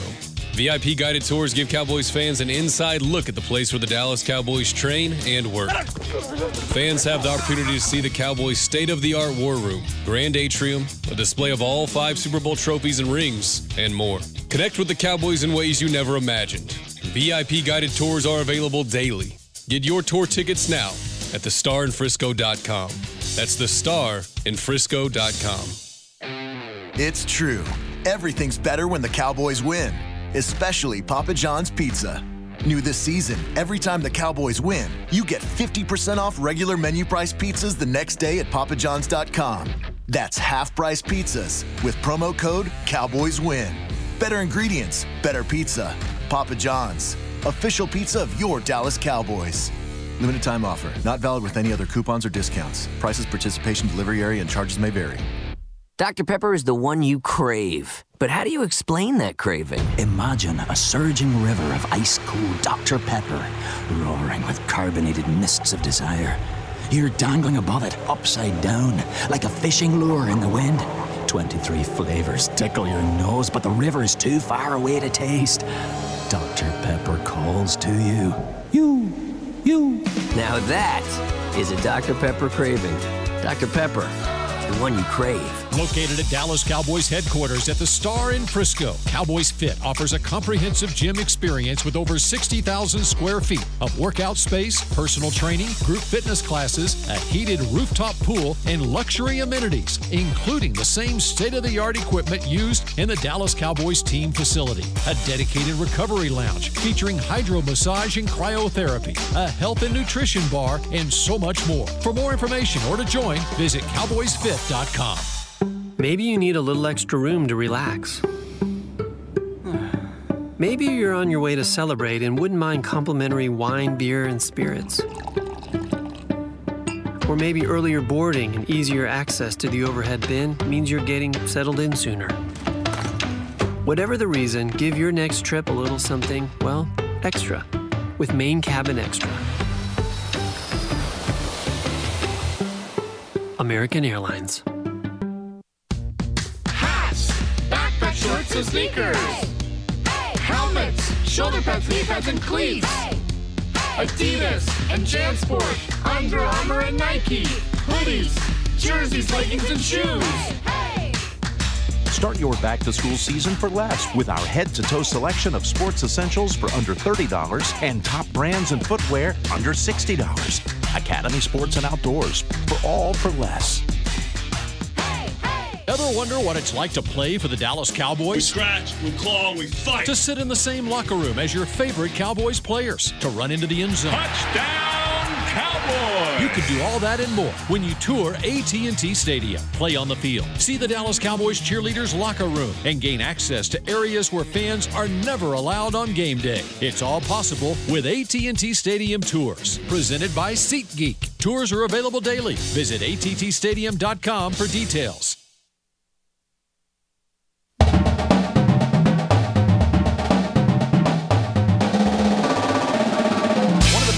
About Friday Night Football in Texas is it's really bigger than life the majority of the time, and there are a lot of ways and stories around the state of Texas that really bring the Lone Star State together, and one of those common areas is high school football for sure. Welcome back to Friday Night Stars, sponsored by Whataburger, here live from the Frisco Star. I got a chance this week to catch up with Daniel Mayberry. He's the head coach at Mansfield High School. He's been there since 2016 and really an outstanding individual. We'll talk about it a little bit after, but I'm going to let the story tell itself because it really is something special. There was a few times where I think, man, you know, I might not be able to be there. You know, I'm sitting there telling my kids all the time, you got to fight through adversity, you got to respond the right way. And, you know, when that happened to me, because I had adversity hit me right in the face, you know, I had to respond in the right way and have my mindset in the right place. In Mansfield, Texas, high school football will forever be king.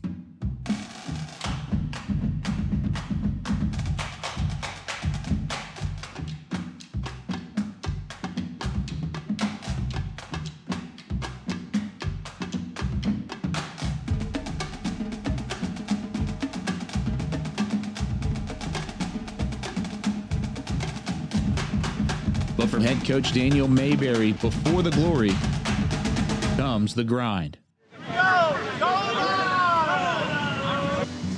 Coach Mayberry has been on the Tigers coaching staff since 2002 and was promoted to head coach in 2016. A few years ago, I was voted best coach in Mansfield here. This is the first victory I ever had as a head coach that was against Summit. Since taking over, Mayberry and the Tigers have won back-to-back district championships en route to 2 playoff appearances. However, like a big hit in the open field, Mayberry's momentum in life turned just how it can on the gridiron.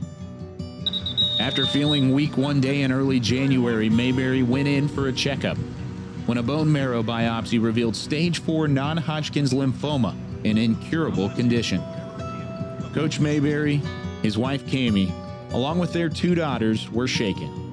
My oldest, when we told her that, it felt like she hugged me for an hour, and it was really at that moment in time that I realized the impact that it had on them, because when you're going through some of that, sometimes you can be self-centered and just thinking about yourself, but man, it impacted all of us. After starting treatment, Mayberry had to undergo a blood transfusion every week just to receive chemotherapy. During that time period, I probably had about 15 blood transfusions, but for whatever reason, my body still wasn't producing hemoglobin, and so it was pretty discouraging there for a while. Try to be positive and upbeat, but every once in a while, you have some moments where you're like, I don't think I'm ever getting better. But it didn't take long for the community to rally around their head coach. Chuck Pagano sent me this book, autographed it and everything, and wrote me a little letter, but so, man, how awesome is that? I was amazed on how when I started getting those low spots, somebody seemed to always call at the right time just to pick me up. A GoFundMe page raised over $83,000 for the Mayberry family to help with medical costs and treatment. I'm so thankful to God for allowing me to be here. I'm so thankful for the community for how they supported me. I'm so thankful to have a beautiful, loving wife that was there for me the whole entire time. And really, I was just really felt truly blessed. With the immense support and a lot of faith, just 6 months after his original diagnosis, Daniel Mayberry was cancer-free. It was right before spring ball. We changed my treatments and we started doing a chemotherapy. And immediately when we started the chemotherapy, my body just started to respond. I started feeling better, and I could have energy. I felt myself progressively getting better, and I'll always have lymphoma. It's just not curable, but I'm cancer-free as the moment. Back at practice and back on the sidelines are exactly where Coach Mayberry wants to be, but this time around, he has a whole new perspective. One of the cool things is in the summer, we went out to the stadium and we ran bleachers, and I said, hey, in case you hadn't heard, and I told them, and the joy that they showed, and just the excitement for me, and the love that they gave me, man, it was awesome, bringing tears to my eyes, because I love these guys, and just to have the opportunity to share that with them was unbelievable. And one of the reasons why I love the game of football is it mimics life. And the thing that football throws at you on a daily basis is adversity. And how you respond to adversity really defines you as a person. It's real easy to be happy and when everything's going well. It's real hard to find joy when things aren't. It's not always going to be perfect. You're going to have some bad times. But how you respond to that's going to define you as a person. Just to have the opportunity to do this. I really think I have the greatest job in the world. And getting to coach the game of football and spend time with these kids and these coaches, and so, man, it's really awesome. And I know that sounds silly, but man, I'm so excited to be able to have that opportunity and be on that sideline.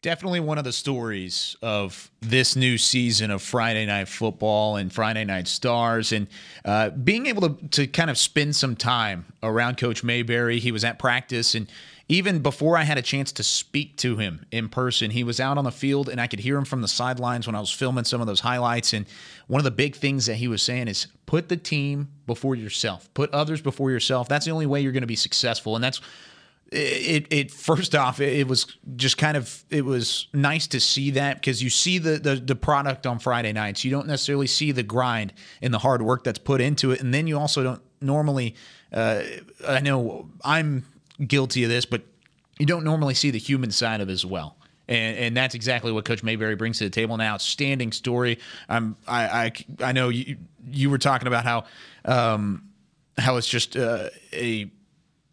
it was a miracle almost. Right. Faith family football is kind of what was definitely highlighted there. Yeah, I have a cousin that is also a cancer survivor, non-Hodgkin's lymphoma as well. And those blood transfusions that he's talking about, those 15 or so, those are painful procedures that they have to go through to get that, and also to find someone, to even be blessed to find someone that would be a donor is also big. I mean, that's a story all in itself. But like you said, that it definitely humanizes coaches that you think. I mean, these are these big guys and they're leading these teams, but they deal with human issues just like we deal with. In the part where he said, you know, how it affected his daughter.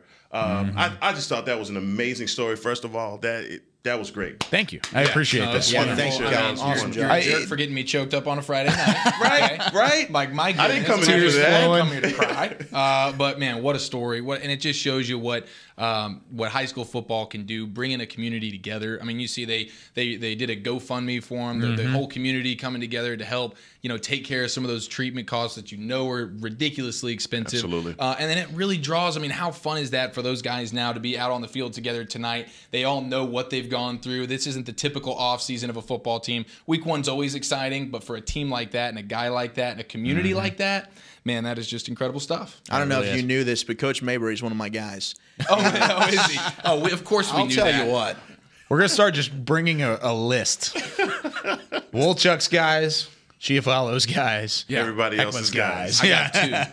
My guys. No, but that's an incredible story, Kyle. Honestly, when I saw that, and I think there was something I saw on Twitter about him his first day of practice, and I was like, guys, this is a story that we should follow up on. Yeah. You did an awesome job with that package. Unfortunately, Mansfield, it's final. They lost today 28-6, but they won big time getting their head coach back on the sidelines. Yeah, definitely. So a couple more final scores we can get through, guys. One of those, Saxe losing to Coppell. That game, I don't know what has happened in the final 21 seconds of that game. Oh, my goodness. Well, Miles Nash, with 21 seconds left, had a 3-yard touchdown run to make it 28-27. Saxe's up. Saxe is up. Right. Coppell takes a really long return back, and Caden Davis.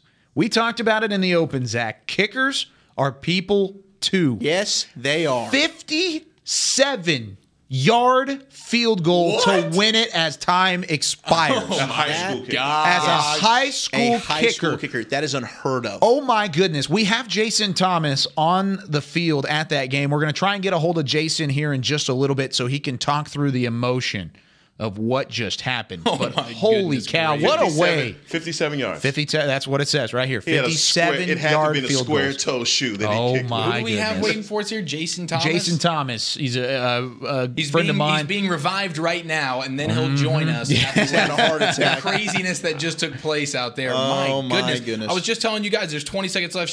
Saxe takes the lead. Wow, that's a shame for Coppell. They had the lead most of the game. They lose it. And Coppell, in the final 20 seconds, Caden Davis, you stud. What a beast. We've got a couple other finals. Denton Ryan, 28-14. They hold off. They beat Poteet. Ian Hennigan in his first game at the starting quarterback position for Denton Ryan, taking over for Spencer Sanders. 12 of 20, 83 yards, a touchdown. Nothing crazy, but he got the job done. DeSoto does beat Permian, 38-28. They get a late field goal to ice that one. And Allen also a final now 40-0. They go ahead and shut out Mesquite Horn. Hekma called it, man. Wow. Hekma knew it. No, but this is Caden Davis's night. I mean, really, we could dedicate the next however long we have for the show and give this to Caden Davis. Caden, if you're listening, I know you are, bro.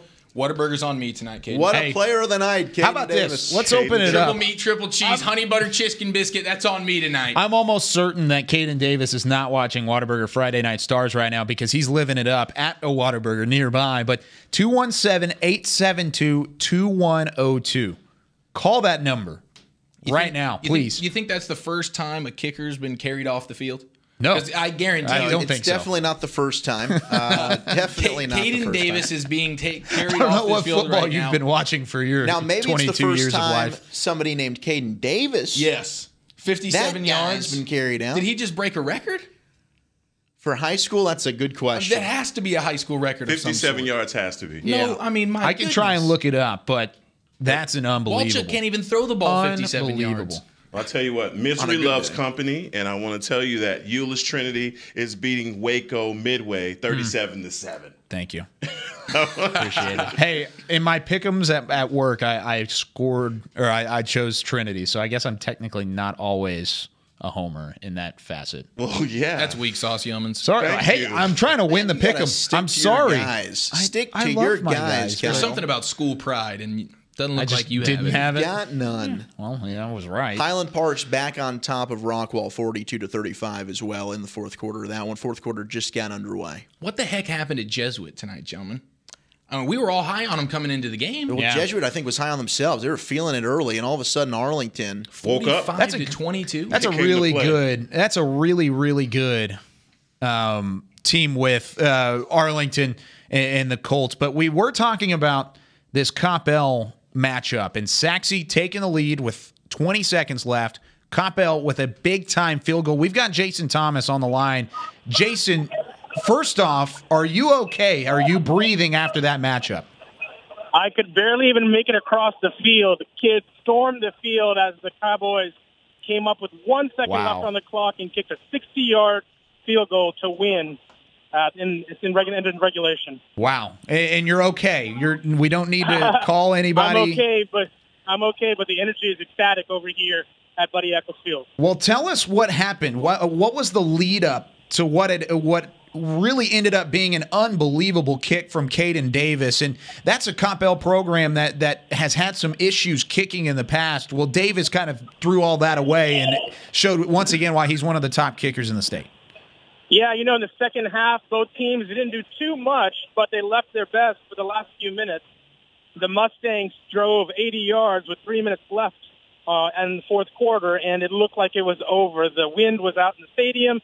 The fans were disappointed, but here they come, the Cowboys chipping away 5 yards, 10 yards with 30 seconds left on the clock. And then with 1 second, like I said, a 60-yard field goal right down the middle, and the place erupted right after that. That's unbelievable. An incredible finish. What were some of the players that stuck out to you in this win here for Coppell here tonight? Well, it seemed like the defense did a pretty good job throughout the whole game and coming up with turnovers. I mean, the Cowboys themselves had I think 3 picks or 2 fumbles and a pick.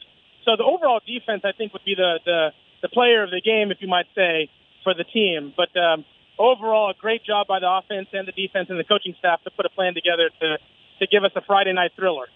Was Caden Davis carried off of the field? That's all we need to know. To be honest with you, all I saw was a sea of red, and even right now, 10 minutes after the game is over, the field is pouring with parents and students and teammates. They're just all jumping around. I don't even know if Caden made it out alive. Oh no. That's a great way to go out, though, huh? I guess you're right. I got some great footage for you guys. We'll send it to you so you guys can watch it a little bit later on. Perfect. Who won the Battle of the Bands tonight? Who is better, Saxe or Coppell? Man, you know what? To be honest with you, I think Saxe brought the energy a little bit more than the home band. I mean, it seemed like the band was just killing it every 90 seconds or so, and the Coppell band didn't seem to be responding as often. So I'd give the nod to the Saxe band. Way to go, team. Wow, there you go. Shots fired at the Coppell band. Yeah, definitely so. Coppell did end up with a win once again, 30-28. Jason, anything else actually, I'm going to ask you one more question, but was this the best high school football game that you've ever seen? This is the best high school football game I have ever seen. Wow. Yes, that is an emphatic yes. What a way. With 1 second left on the clock, a 60-yard field goal, and I don't think I've ever seen that. I don't know if we'll ever see it again. That's unbelievable. Outstanding game. Man. Jason, thanks so much. Have a safe drive home and try and get out of there without getting mobbed too much by some Coppell fans there. And get us those highlights. Thanks, guys. Take care.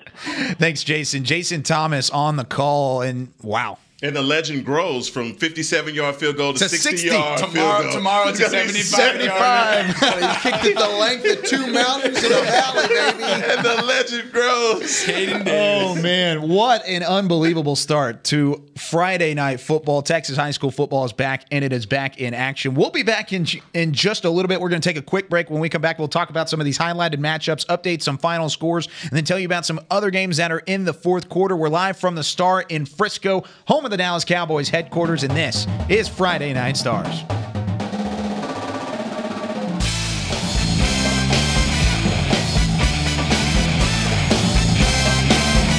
Maybe you need a little extra room to relax. Maybe you're on your way to celebrate and wouldn't mind complimentary wine, beer, and spirits. Or maybe earlier boarding and easier access to the overhead bin means you're getting settled in sooner. Whatever the reason, give your next trip a little something, well, extra with Main Cabin Extra. American Airlines. Hats, backpack shorts and sneakers. Helmets, shoulder pads, knee pads, and cleats. Adidas and JanSport, Under Armour and Nike. Hoodies, jerseys, leggings, and shoes.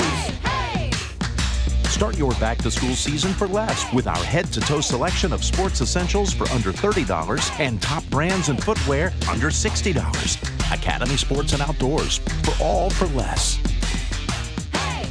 Ever wonder what it's like to play for the Dallas Cowboys? We scratch, we claw, we fight. To sit in the same locker room as your favorite Cowboys players. To run into the end zone. Touchdown, Cowboys! You can do all that and more when you tour AT&T Stadium. Play on the field. See the Dallas Cowboys cheerleaders' locker room and gain access to areas where fans are never allowed on game day. It's all possible with AT&T Stadium Tours. Presented by SeatGeek. Tours are available daily. Visit attstadium.com for details.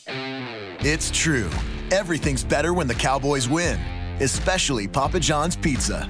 New this season, every time the Cowboys win, you get 50% off regular menu price pizzas the next day at papajohns.com.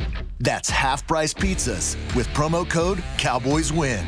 Better ingredients, better pizza. Papa John's, official pizza of your Dallas Cowboys. Limited time offer. Not valid with any other coupons or discounts. Prices, participation, delivery area, and charges may vary.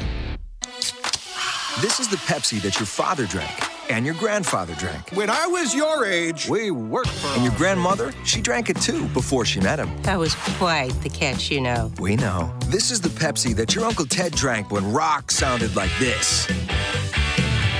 And the one he drinks now that rock sounds like this.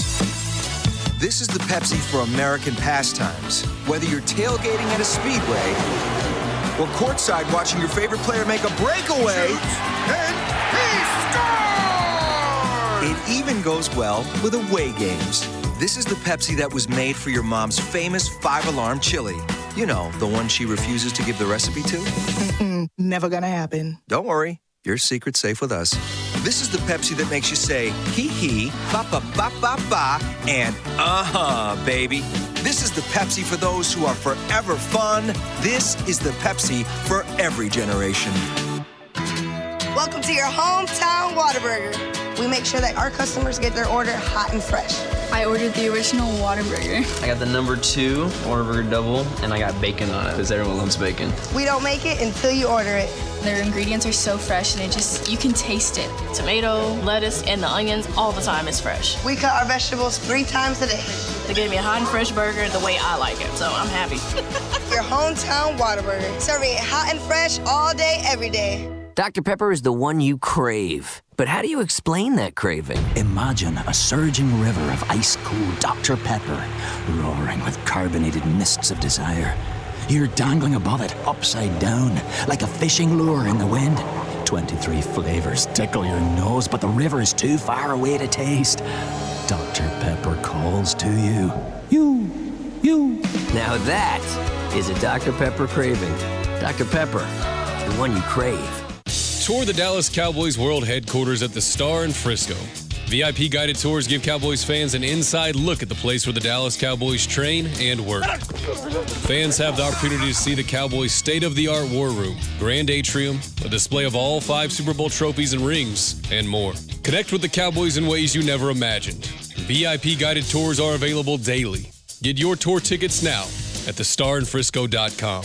That's thestarinfrisco.com. Located at Dallas Cowboys Headquarters at the Star in Frisco, Cowboys Fit offers a comprehensive gym experience with over 60,000 square feet of workout space, personal training, group fitness classes, a heated rooftop pool, and luxury amenities, including the same state-of-the-art equipment used in the Dallas Cowboys team facility. A dedicated recovery lounge featuring hydro massage and cryotherapy, a health and nutrition bar, and so much more. For more information or to join, visit cowboysfit.com.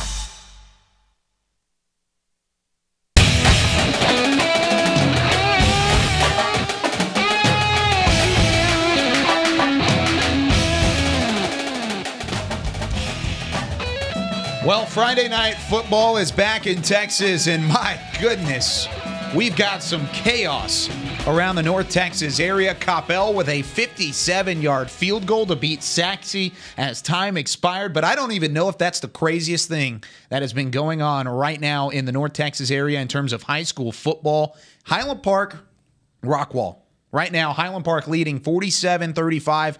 It's been a great game, back and forth all the way through. 42, excuse me. 42-35 is the score there. Well, the lights have gone out at Highlander Stadium. Turn out the lights, the party's Like they shut the place down because they dominated so much? The lights are no longer there. It's all off, and I'm looking at a stream at it right now. And on this stream, the entire Highland Park side of fans is blanketed in cell phone lights. Oh, that's fishy to illuminate the field. That's fishy, Hekma. You know it, bro. I'm not going to claim it. But they're leading, though. They're winning the game. Oh, yeah. Of course they're leading. It's just a matter of perfect time to end the game, bro. The lights go out when they're leading. They're not calling a timeout by turning off the lights while they're losing. No. To try and get their game plan back together. No, they're trying Why to would end the they game sabotage tonight? it if they're up by 7? They're trying to take the victory. 9:47, close it out. Game delay. It's at an official Highlander game, Stadium. right? It is an official game. Well, they're in official game delay right now. There's trouble. I don't know. Right. No stadium. I'm not really sure lights. what the protocol is for something like that. All right, let's get back to Highland Park in a moment. You got to wait on it. We do have Grayson Nolet on the line. Grayson was on the call for Denton Geyer and Aledo. That was a big-time Aledo win. Grayson, first off, how good is that Bears-Cat squad? Yeah, that Bearcat team, it's the first time that I've ever seen them, and it was the first time I ever caught eye of the Oklahoma commit, that running back that they've got over there, Jace McClellan. Mm-hmm. And overall, they dominated from start to finish. And the quarterback they've got, Bishop, actually, he had himself a pretty great game as well. And overall, Aledo they never looked like they had lost a beat from the team that they were last year. It was 40-0 before he could even blink. Grayson, what went wrong for Geyer tonight? I mean, I know you and I know Coach Walsh pretty well, what he likes and looks for out of his club. There's a lot of new faces there for that Geyer team, and they're pretty hurt. I mean, what was your impression from Geyer tonight? My biggest impression from Geyer is that this is once again a team similar. Now, this is not first for Coach Walsh. Last year, they brought in DeSoto to C.H. Collins, and DeSoto rocked them to begin their season 42-13.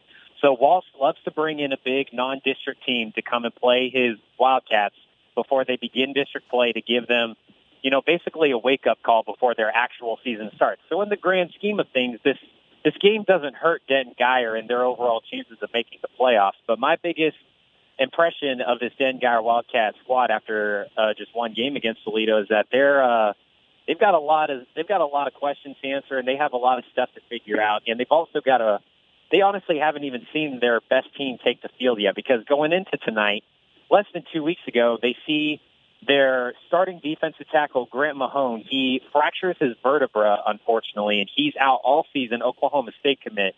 And then they turn around and they have a scrimmage against Euless Trinity last week on the 24th, and their starting running back, Kadrick Cobbs, has a lower body sprain. I'm not sure where. I'm going to guess his ankle. They didn't exactly confirm, but he suffers some sort of sprain, and he's now out for the next 2 weeks.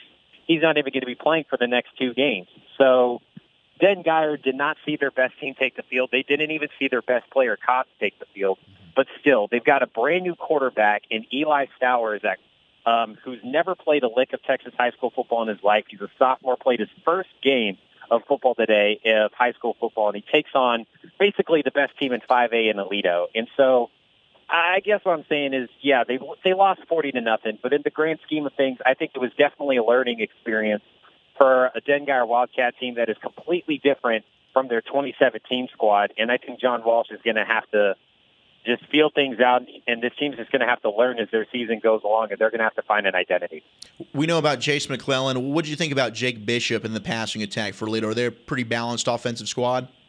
I think they're definitely balanced. Jake Bishop is a general of that offense. He can take some shots, and he also, kept it safe at some points, but he knew when he needed to go deep, and he took basically what the Denton Geyer defense gave him all game long, He never forced a pass, and, yeah, Jake Bishop looked incredibly solid, and he was going to his man JoJo early all night long. Early had 2 touchdowns himself, and he was looking very good as well. Grayson Nolet on the line. He was on the call for the Aledo Bearcats and Geyer ball game earlier today. Geyer falling in that game 40-0. Grayson, going forward, what do you expect Denton Geyer to kind of look at it in terms of trying to kind of go into their next game with a little chip on their shoulder? They got another tough matchup with Cedar Hill on their horizon. They do. That Cedar Hill matchup, it's not going to be as tough as this Aledo matchup in my eyes. But kind of like I was saying earlier, I think John Walsh and company, they're just going to have to definitely find an identity for this team. Last year, it was their defense and running the ball with Kadra Cobbs, and I feel like once Cobbs returns to the field, that needs to be their main focus, and I think it will become their main focus, is just letting Cobbs take a majority of the load on the offensive side of the ball, while also letting your new quarterback just learn what it means to play in this state in high school football as the season goes along.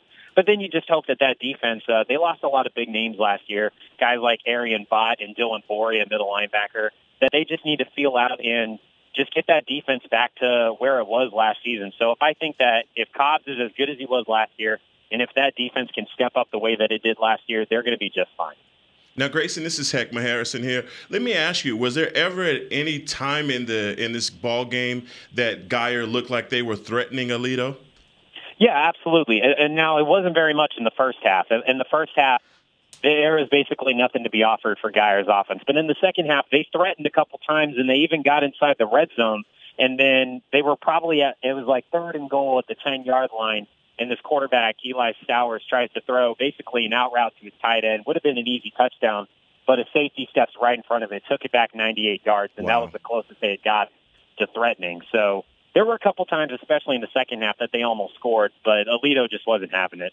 Big-time win for Aledo on the road against Denton Geyer. Grayson, thanks so much for calling in. Have a great drive home. Absolutely. Thanks for having me, you guys. Grayson Nolet on the call for Aledo Denton Geyer. That's a strong Aledo team. They're going to have a lot of success. You could say that. I think you definitely could. I think they might go to another state champion. You really think so? It makes sense why Geyer had such a good second half, because I don't think Bishop and McClellan and some of these guys were even taking the field in the second half. Wow. Right. And that's the thing about Aledo. And teams like Aledo, what they have, it travels, right? Mm-hmm. Front line, their offensive linemen, running game. So any weather, wherever you go, you got to know that McClellan is going to be there, and he's going to be a stud for 4 quarters. A guy like that, he doesn't do anything but get stronger as the game go on. So these guys are scary good. It's scary. He gets better as the game goes on, and he's still at 102 yards in the first half. Didn't play in the second half whatsoever. No need. From one big-time game in the North Texas area to another, this one a little bit more wild than that 40-0 score. Now we are joined by the sideline reporter for Highland Park, Paige Schnorbach. Paige, first off, a pretty crazy scene right there as the game delay is continuing with no stadium lights. Paige, tell us what's going on at Highlander Stadium. Kyle, first off, I want to say we miss you out here. Oh, thank you. Liar. Second off, absolutely. We are sitting here. First off, the visitor side lights went out and followed right behind by the home side lights, and we haven't heard anything. There seems to be no end in sight. It's been about 10, 12 minutes right now, and the players on each team are just trying to keep loose. They're running up and down the field. They're stretching, but it's giving them a nice moment to get hydrated because cramping has been, unsurprisingly, a really big problem in this game thus far. Paige, Zach Wolchuk here. How's Chandler Morris performing? I know big shoes to fill with John Stephen Jones now at Arkansas, but Chandler seems like he's having a solid night. Chandler's having an unbelievable night. If any Highland Park fan was worried about John Stephen Jones leaving, they're not worried anymore. He has proven himself to be equally dangerous on passing and running. He can move this ball the way he wants, and there's been times that they've been under pressure. They went down at one point with Rockwall taking the lead. And he was totally calm, cool, and collected. I actually was telling Miles and Eric over here that he made an unbelievable touchdown pass, and he came off the field, and people were congratulating him. And he said, no, that was fine, but I'm breathing too heavy. I need to condition more. He is clearly his biggest critic, but I think that's what's going into making him such an unbelievable player.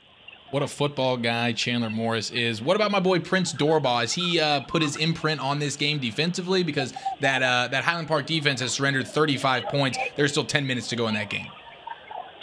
Yeah, they came out stronger at the beginning of the game, 21-0. The defense was on a roll, but Rockwall is also just a great team. Prince Doorbaugh has been key, though, to some of those stops. He's making a name for himself, as he did last year, on this defensive side of the ball.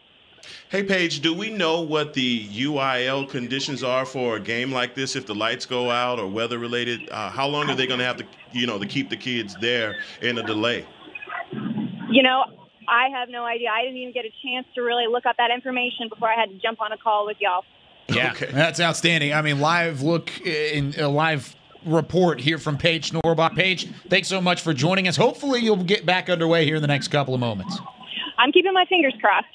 Paige Schnorbach, sideline reporter for Highland Park. And a crazy scene there, guys, is Paige is not having to do any sideline reporting right now because the game is under a light delay with no lights in the stadium. Have you seen anything like that ever, other than maybe the Super Bowl game? I was going to say Super Bowl, Ravens, 49ers, New Orleans. There was an issue there. Yeah, and the 49ers came back in that one. Made it interesting. Didn't win. They didn't win. But it wasn't close. It wasn't as close of a game as this one is.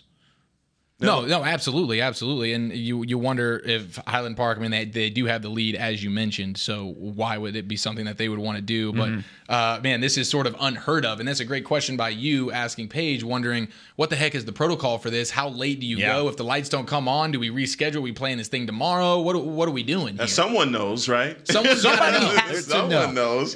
Somebody has to know. But I think that aren't those stadium lights on like a timed thing? Like it's a time thing. Well, someone messed up the time this week. Somebody forgot to set it from off season to in season. Yeah, that's what actually happened, and I'm almost certain that's probably the case. Is that timing was there? They're still on lacrosse time there. Yeah, there you go. That's exactly. Hey, I'll tell you what. Paige isn't joking though. Chandler Morris, 3 rushing touchdowns, 89 yards on the ground to go along with 304 yards and 2 touchdowns, 5 total touchdowns, nearly 400 yards of total offense. I got to ask you guys a question. I mean, I've watched this Highland Park team destroy other teams for a long time, and I wanted to know, what is it about that program and the structure that they have that allows them for that next man up mentality to thrive? Because everyone's thinking that the quarterback position, it was over after Stephen Jones. I have one word that comes to mind, and I wonder if it's the same one as you're thinking, Zach, but discipline.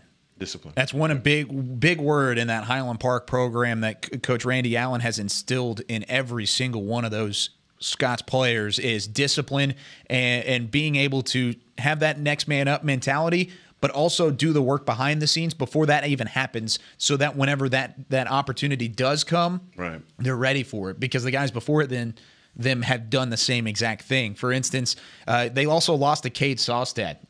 Cade Sawstad, one of the top receivers really in all of the 5A level, and I would even venture to say in the state of Texas. He was a big reason why they won that championship game against Manville last season. And I mean, it hasn't, the passing game, 304 yards already for Chandler Morris. It hasn't necessarily dropped off even without their top receiver, their top quarterback. Right. It doesn't matter. It's always that next man up mentality, and that discipline goes along with it. I just think that says a lot about the program itself. Definitely. There's always going to be a drop off. Like looking at the Alito team, if this kid next year when he goes off to Oklahoma, well, he's just a junior. Okay. So 2 years from now when he leaves, if they have another guy come right behind him that does the same thing, it just says more about the program itself. And so I just had to ask a question. Yeah, I think it's attention to detail. Really? It's the New England Patriots of high school football. That really is what it is. I mean, Coach Randy Allen has those guys so focused, so locked in. They tackle well. They do the little things right, and that's how they're able to beat teams. It's a lot like Allen and 6A. Both those teams perennial state champions. Highland Park and 5A, Allen and 6A. They're not going to beat themselves. You are going to have to come out and beat that team, and if you make a mistake, they'll make you pay, and that's what the good teams do. Well, and I wonder about Chandler Morris. Was this something that you guys anticipated in terms of him running on the ground, not throwing the football, but his rushing ability? That was something that was known. 3 rushing touchdowns. I didn't anticipate, but you definitely knew that this kid had wheels. I expected him to have a really good year. But man, he's come out and played like a star tonight. 70-yard touchdown run to get things going. Was pretty incredible. He can run the football. He gives a lot of options to that offensive coordinator at Highland Park. And looking at Chandler Morris, and he had a game last year where he had 4 rushing touchdowns in the first half at the JV level. Came in, played the varsity game that next day, and I think he had another rushing touchdown that day as well before he even had a passing touchdown. So he can run the ball. Looking at the stream here, it looks like we have lights on the stadium. I don't want to say for sure, but it looks like I'm seeing lights on. Are you seeing lights on? Looks like lights are on. Lights are on. Maybe Friday night lights. Maybe we are going to get some game action here. Well, it looks like it. My goodness. It was almost a 25-minute delay at Highlander Stadium. The lights are back on, at least on the home side, it looks like. And they're going to play through it. So we'll give you an update when we come back after the break. We'll go through some of those highlighted games, talk about some more players to watch here in the 2018 season. Whataburger Friday Night Stars coming back in just a little bit.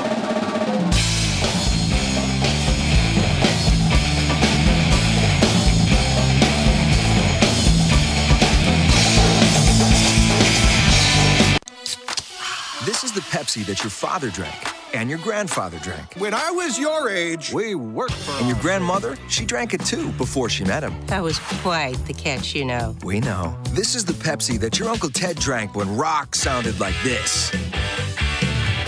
And the one he drinks now that rock sounds like this.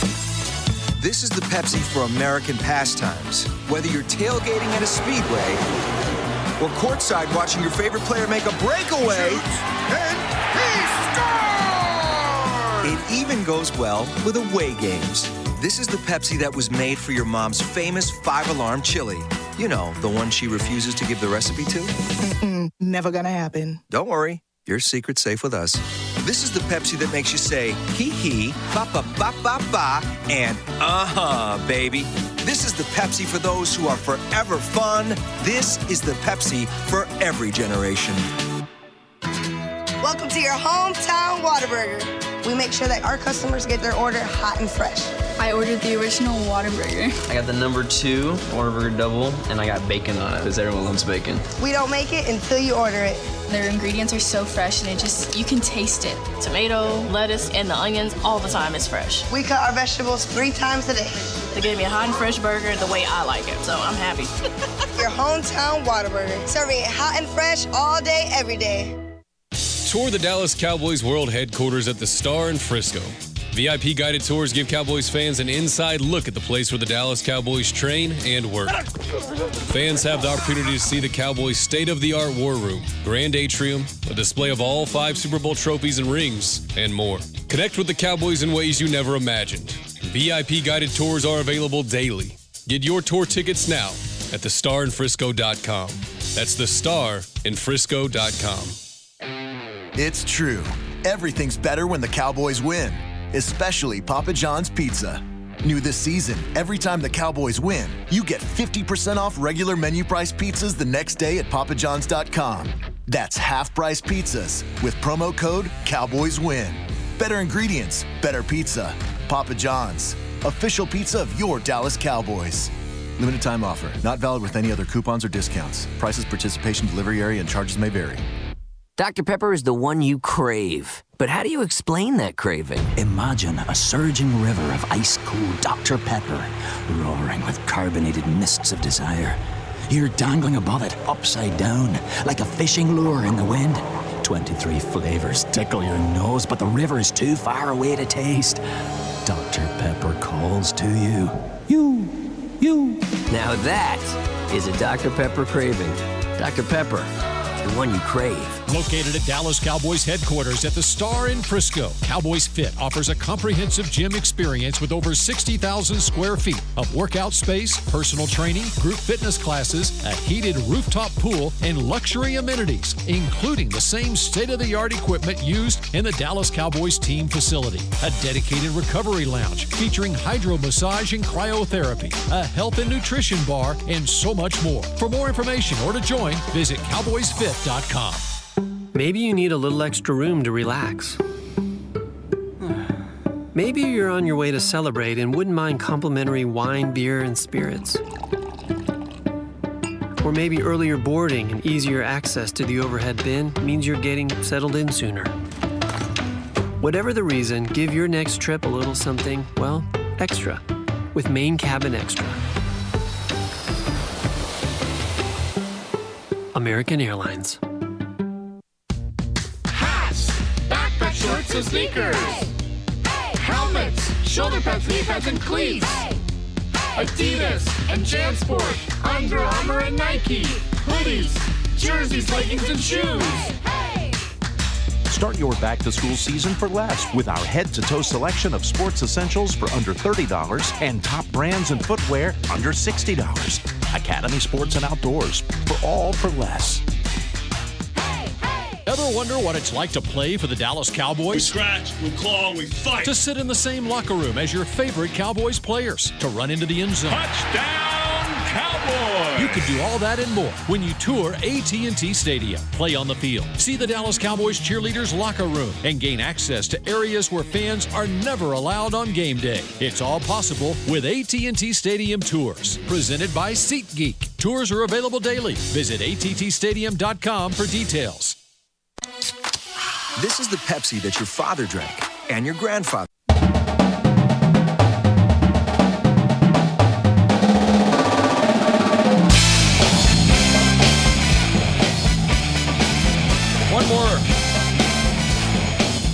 One more big segment to go here in Whataburger Friday Night Stars. It is Friday Night Stars Overtime Edition, as we bring you the final scores and updates from around the North Texas area. Here from Frisco, Texas, Kyle Youmans alongside Hekma Harrison, Zach Wolchuk, Eric Chiofalo alongside as well. Boys, big-time games, big-time results, and we've seen a lot more games go final. Still some underway or continuing throughout the night as Highland Park and Rockwall. We've talked about that game quite a bit throughout the earlier sections of the show. Rockwall turning the ball over. Chandler Morris and the Scotties are threatening inside the red zone. They lead at 42-35. But let's go through some of those other final scores here in Friday Night Stars Overtime, starting with Denton Ryan and Mesquite Poteet. Eric, tell us about that one. Denton Ryan and Mesquite Poteet. All right. Well, Denton Ryan came out, and, well, boys, they looked good tonight. Poteet, they were hoping for, I mean, it was a tough matchup for Poteet from the jump, but 28-14, Denton Ryan gets the victory. And when you look at the stats of this game, you get a chance to look at Ryan and what they do offensively. You can see, my goodness, what is his name? Hennigan? Ian Hennigan. Ian Hennigan, coach's son. Yeah, he threw a touchdown pass, but the rushing attack, man, my gosh, they had one guy go for 70, one guy go for 49, another guy go for 20 yards and 2 touchdowns. That was Drew Sanders. I know we mentioned him earlier. He had 2 touchdowns tonight to put it away for Denton Ryan. It's unbelievable. I mean, you look at a guy that's 6'5", 230, 40 pounds that can move as fast as this kid. I mean, he's legit 4'5", 4'4". At that size. Denton Ryan is going to be a team to definitely be recognized, to be dealt with.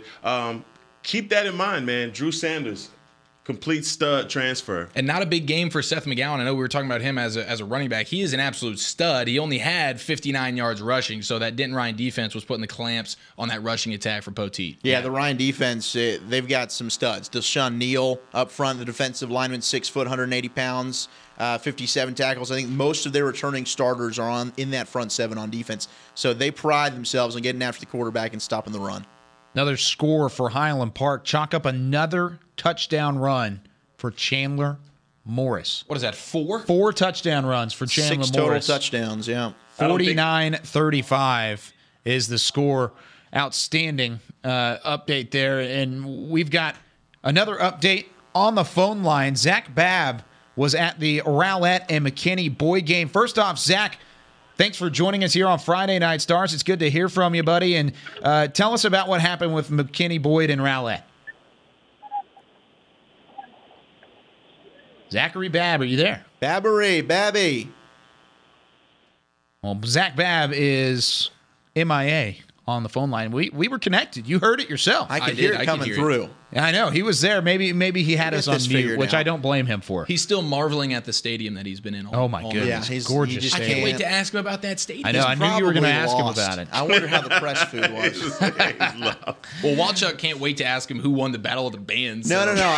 I'm more interested in the Hekma student was section, baby. falling over earlier. It was the one question I was not expecting. You Okay, gotta know. Look, a Friday night high school football game. You got the bands, you got the drill teams, the student section. I mean, what goes into making a great Friday night of high school after football? that question, I am no longer holding on to every word you say. All right, I'm going to wait till the end. By the way, for those that are tuning in for Fair the enough. Battle of the Bands competition, Saxey did win. We got confirmation from Jason Thomas on Saxey winning the Battle of the Bands. They did not win the football game, though. Kicker Caden Davis is the man of the night. He is the what a player of the night, I think. 63 Friday night yard star. 63-yard field goal. It keeps extending by 5 or 6 yards. 60. Wow, yeah, it's an unbelievable matchup, and I believe we've got another final score coming in as well with Arlington Martin and Lake Travis. What a matchup that game. It's a power matchup right Those there. are two of the top programs in the entire state. And Austin Lake Travis, last year, state runner-up to Allen, ends up winning that game 35-14. We've got Ashley Pickle on the line. Ashley was at the game for us here for Friday Night Stars. Ashley, first off, how good is this Lake Travis squad? Man, I will tell you what, year after year, I grew up down by Lake Travis. They never get bad. It really is unbelievable. Hank does a great job. Hank Carter does a fantastic job with that team, and they look dangerous tonight. You've got players like Card moving over into quarterback. He is a verbal commit to Texas. And then, of course, you've got Wilson that is just unbelievable. Second-ranked wide receiver in Texas right now going to Ohio State. They're dangerous. That was a fun game to watch. How about Arlington Martin? I mean, on the other side here, we know about Lake Travis and what they're bringing to the table. Arlington Martin, anything positive for them? I mean, on the offensive side of the football, it seems like they had a little bit of success through the air. Yeah, offensive side, it was a little bit rougher, but you got to remember, I mean, like I said earlier, they had 14 starters that they lost this past year, and they still came out playing really hard. Offense, they seem to struggle a little bit. They had some success in the air, not as much on the ground, but their team really relies on that defensive side of the ball. Yeah, you look at what Austin Lake Travis was able to do, and they really kind of got out in front early, had that 13-point look up in the first quarter, and then they also put up 15 in the third quarter. What was so special about Lake Travis early on that in those halves that allowed them to put points on the board? You could tell that they came out, standing over there on the sideline, listening to Coach. He was saying, we got to move fast. We have to get in there as fast as we can. They are very, very quick off the draw. They run a very big hurry-up offense. They are always looking to get the ball into the hands of especially Wilson as quick as they can. Their running backs, Sean Brown-Nixon, fantastic running back for them too. So they're good on the air. They're good on the ground. Really, it's just getting the ball as quick as they can down the field, and they run that hurry-up very well. I think that even though Martin has such a good defense, it did shake them up a little bit that Lake Travis has that chemistry to where they're able to move as quick as they did. Now, Ashley, I have to ask you, this kid Card, that the UT commit, is he as good as advertised? 3 touchdowns tonight, 238, 19 for 27. Tell me a little bit more about this kid. I mean, considering last year, he was on varsity as a sophomore playing wide receiver. Wow. So to be able to make that transition over, not to mention his obviously they were state runner-up last year. Their starting quarterback got hurt that first drive of that championship game, and he stepped in and threw for over 270 yards. He really is that good. But the big test for Card is definitely going to be next year when he doesn't have Wilson to throw it to. This kid is just unbelievable, and their chemistry is great. They're going to be great this year. Card, we're really going to put him to the test next year for his senior year. Ashley Pickle on the phone. She was at the Austin Lake Travis and Arlington Martin. How did Warriors Lake Travis travel, by the way, Ashley? Did they have a good crowd? Oh, they always do, man. The whole band was out here. That band is bigger than any high school band I've ever seen. The crowd was fairly decent, pretty good. All cheer squads. They had their whole production team out here, man. They come out and they're ready to show people what Lake Travis is all about. So would you say Lake Travis won the Battle of the Bands tonight? Oh man, it was close. I would probably give it to Lake Travis. Their starting thing on their knees and all that stuff, that was fancy. It was nifty. They came out, and I think they probably won the Battle of the Bands tonight as well, in my opinion at least. Wow. Lake Travis dominating on both aspects of Friday Night Stars. Ashley Pickle, thank you so much. Thank you, Ashley. We'll talk to you next week. Absolutely. Y'all have fun, guys. Thanks so much. Ashley also got a chance to catch up there with the head coach of Austin Lake Travis, and we'll have that interview later on here in Whataburger Friday Night Stars. Just another great showing from Lake Travis. I thought that was an Arlington Martin team that could potentially show up against Lake Travis at home, or I guess at UTA, and be able to potentially make that a game, but Lake Travis flexed the muscles again.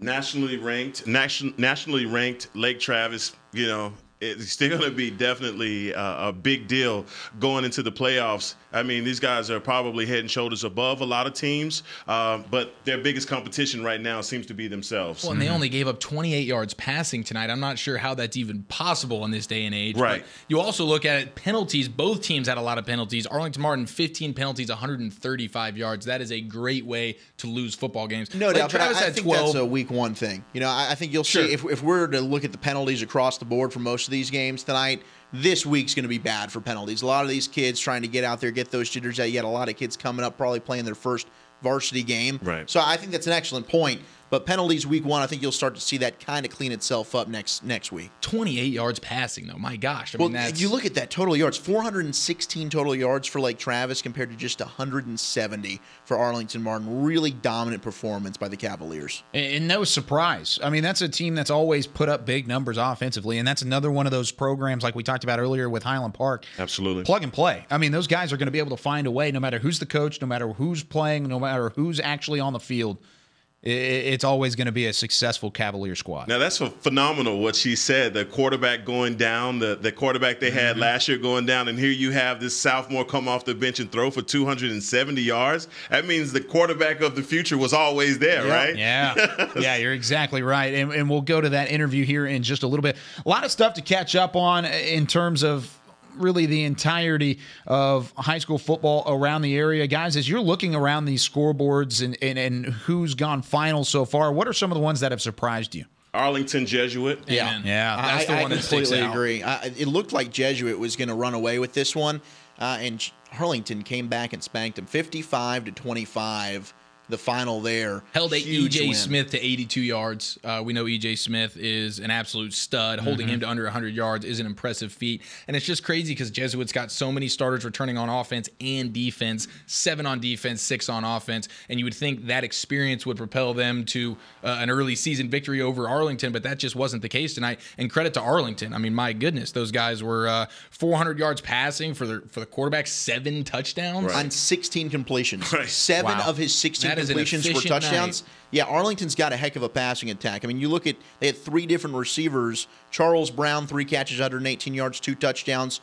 Oaklawn Forey, 4 catches, 110 yards, 2 touchdowns. And then Trey Cleveland, 6 catches, 93 yards, 3 touchdowns, all averaging over 15 yards a catch. Unbelievable day, or night, I should say, for Arlington throwing the football. And I think if you're the Jesuit Rangers, you got to go back to the drawing board and think, man, we kind of need to refix this secondary a little bit because we got absolutely burned tonight. And credit to Euless Trinity. They had a tough matchup against Waco Midway, and that was a close game. Why'd you say it like that? That was a close game early. That's Kyle's Waco Midway. That was a close game early on. I mean, we're looking at a 9-7 game, and then Midway was winning that game 7-2 early on. The first score that Trinity had was a safety. Yep. And then they just kind of turned it on from there. They flexed their muscles More again. than kind of. 37-7. Yep. And looks like they found their running back. That was kind of a question mark for Trinity this year. They lost a lot of their running backs. Oh, my goodness. 193 yards, 3 touchdowns for Theus. Wow. I tell you what, guys, the Lancaster-Duncanville game. Duncanville starts the year off just like you thought they would, 34-0. I mean, amazing stats for these guys. I mean, well, I say amazing stats, but sort of pedestrian. I mean, 128. That's average. That's average. Yeah, but they go on a route. I mean, pretty much a shutdown of Lancaster's offense and go on to win 34-0, starting their road to state off perfect. And then over Ennis and Waxahachie, you had that rivalry game. The 2 new head coaches, Sam Harrell back on the sideline. Waxahachie comes out 54-32. The final there, DJ Hollywood. How about that for a name? Their quarterback, DJ Hollywood. That's a name right there. 5 of 7, Born to $158, be a star. 2 touchdowns. Damani Richardson, their outstanding receiver, 9 catches, 161 yards, 3 scores. Jaden Watson had a couple of touchdowns on his own. But for Ennis, you know they're going to run the football. That's the thing. They are in such an interesting predicament with that offense because I don't think that Sam Harrell's got the personnel there to run what he really wants to run offensively. They've been really just a power eye, run the ball down your throat the last few years. James Harris, 21 carries, 197 yards, a couple of touchdowns, and Dylan Santos, their starting quarterback, also more of a running threat than he is a passing threat. Not much going through the air, but 126 yards and a couple of scores on the ground. So that's going to be interesting for Sam Harrell. How does he adjust? Because he doesn't have the personnel to run what he wants to run, but do you kind of tweak that then to do what your players excel at most? Yeah, I mean, that's definitely an interesting case. You think about what Coach Harrell's been through there as well. It's kind of similar to what Mansfield head coach Daniel Mayberry has gone through as well with the health issues and then coming back to coach at a school that's very important to him. And you know how coaches are in their ways. They never change. They will never change for anybody, no matter what, and that's one of the reasons why they are successful. Is because they don't change on the every whim that they potentially would have in order to try and turn things around. But it does have its pros and cons, and that's one of the cons is if you're not necessarily successful. Sometimes it's not going to go your way, then it might not go your way. Well, I don't think if you're Ennis and you're Coach Harrell, you jump ship early. I mean, no, that's what I'm saying. The offense that you have developed for many years now, and that's been successful. And of course, there's going to be growing pains to start the season. There's growing pains every time, but when you throw, like you said, this has been a completely different offense to what they're running now. It's going to take more than just a season. Hopefully, you see the improvement as the season goes on. But this is a 2-3 year process. I think you got to be patient with Harrell and that Ennis football team.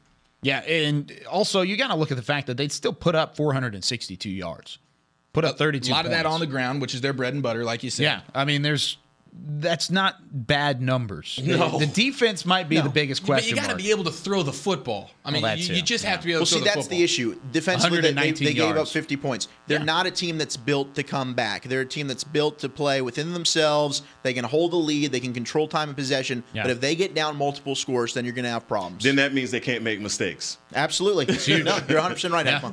Every time you make a mistake, it's going to turn around and it's going to bite you. Guys, let's go through some of these final scores. We've got a couple reporters about to call in from that Waxahachie-Ennis game. Nick Laupius should be on the horn pretty soon. And then also Miles Dunklin, who's on the call currently with 24 seconds left. Rockwall just scored in an onside kick to come. An onside kick, man. This is becoming a trend. Oh, man. Between So Rockwall and Highland Park. These are and the epic Yellow freaking Jackets. battles, man. Starting the season off for the third year in a row. This is Friday Night Football, baby. It's back, and it is better than ever. But, yeah, so we've got some top-notch phone calls on the way for sure. But let's go through some of those 6A scores. Zach Wolchuk, you're our 6A guy. Started off with Aledo Denton Geyer. We talked about it earlier. What's going on there? And let's run down this list. Yeah, so Aledo all over Denton Geyer, 40-0. We had Grayson Nolet check in with us earlier. A Geyer squad that's really banged up, but you expected McClellan and company for Aledo doing what they do. 102 yards and 2 touchdowns for Jason McClellan, an outstanding running back there.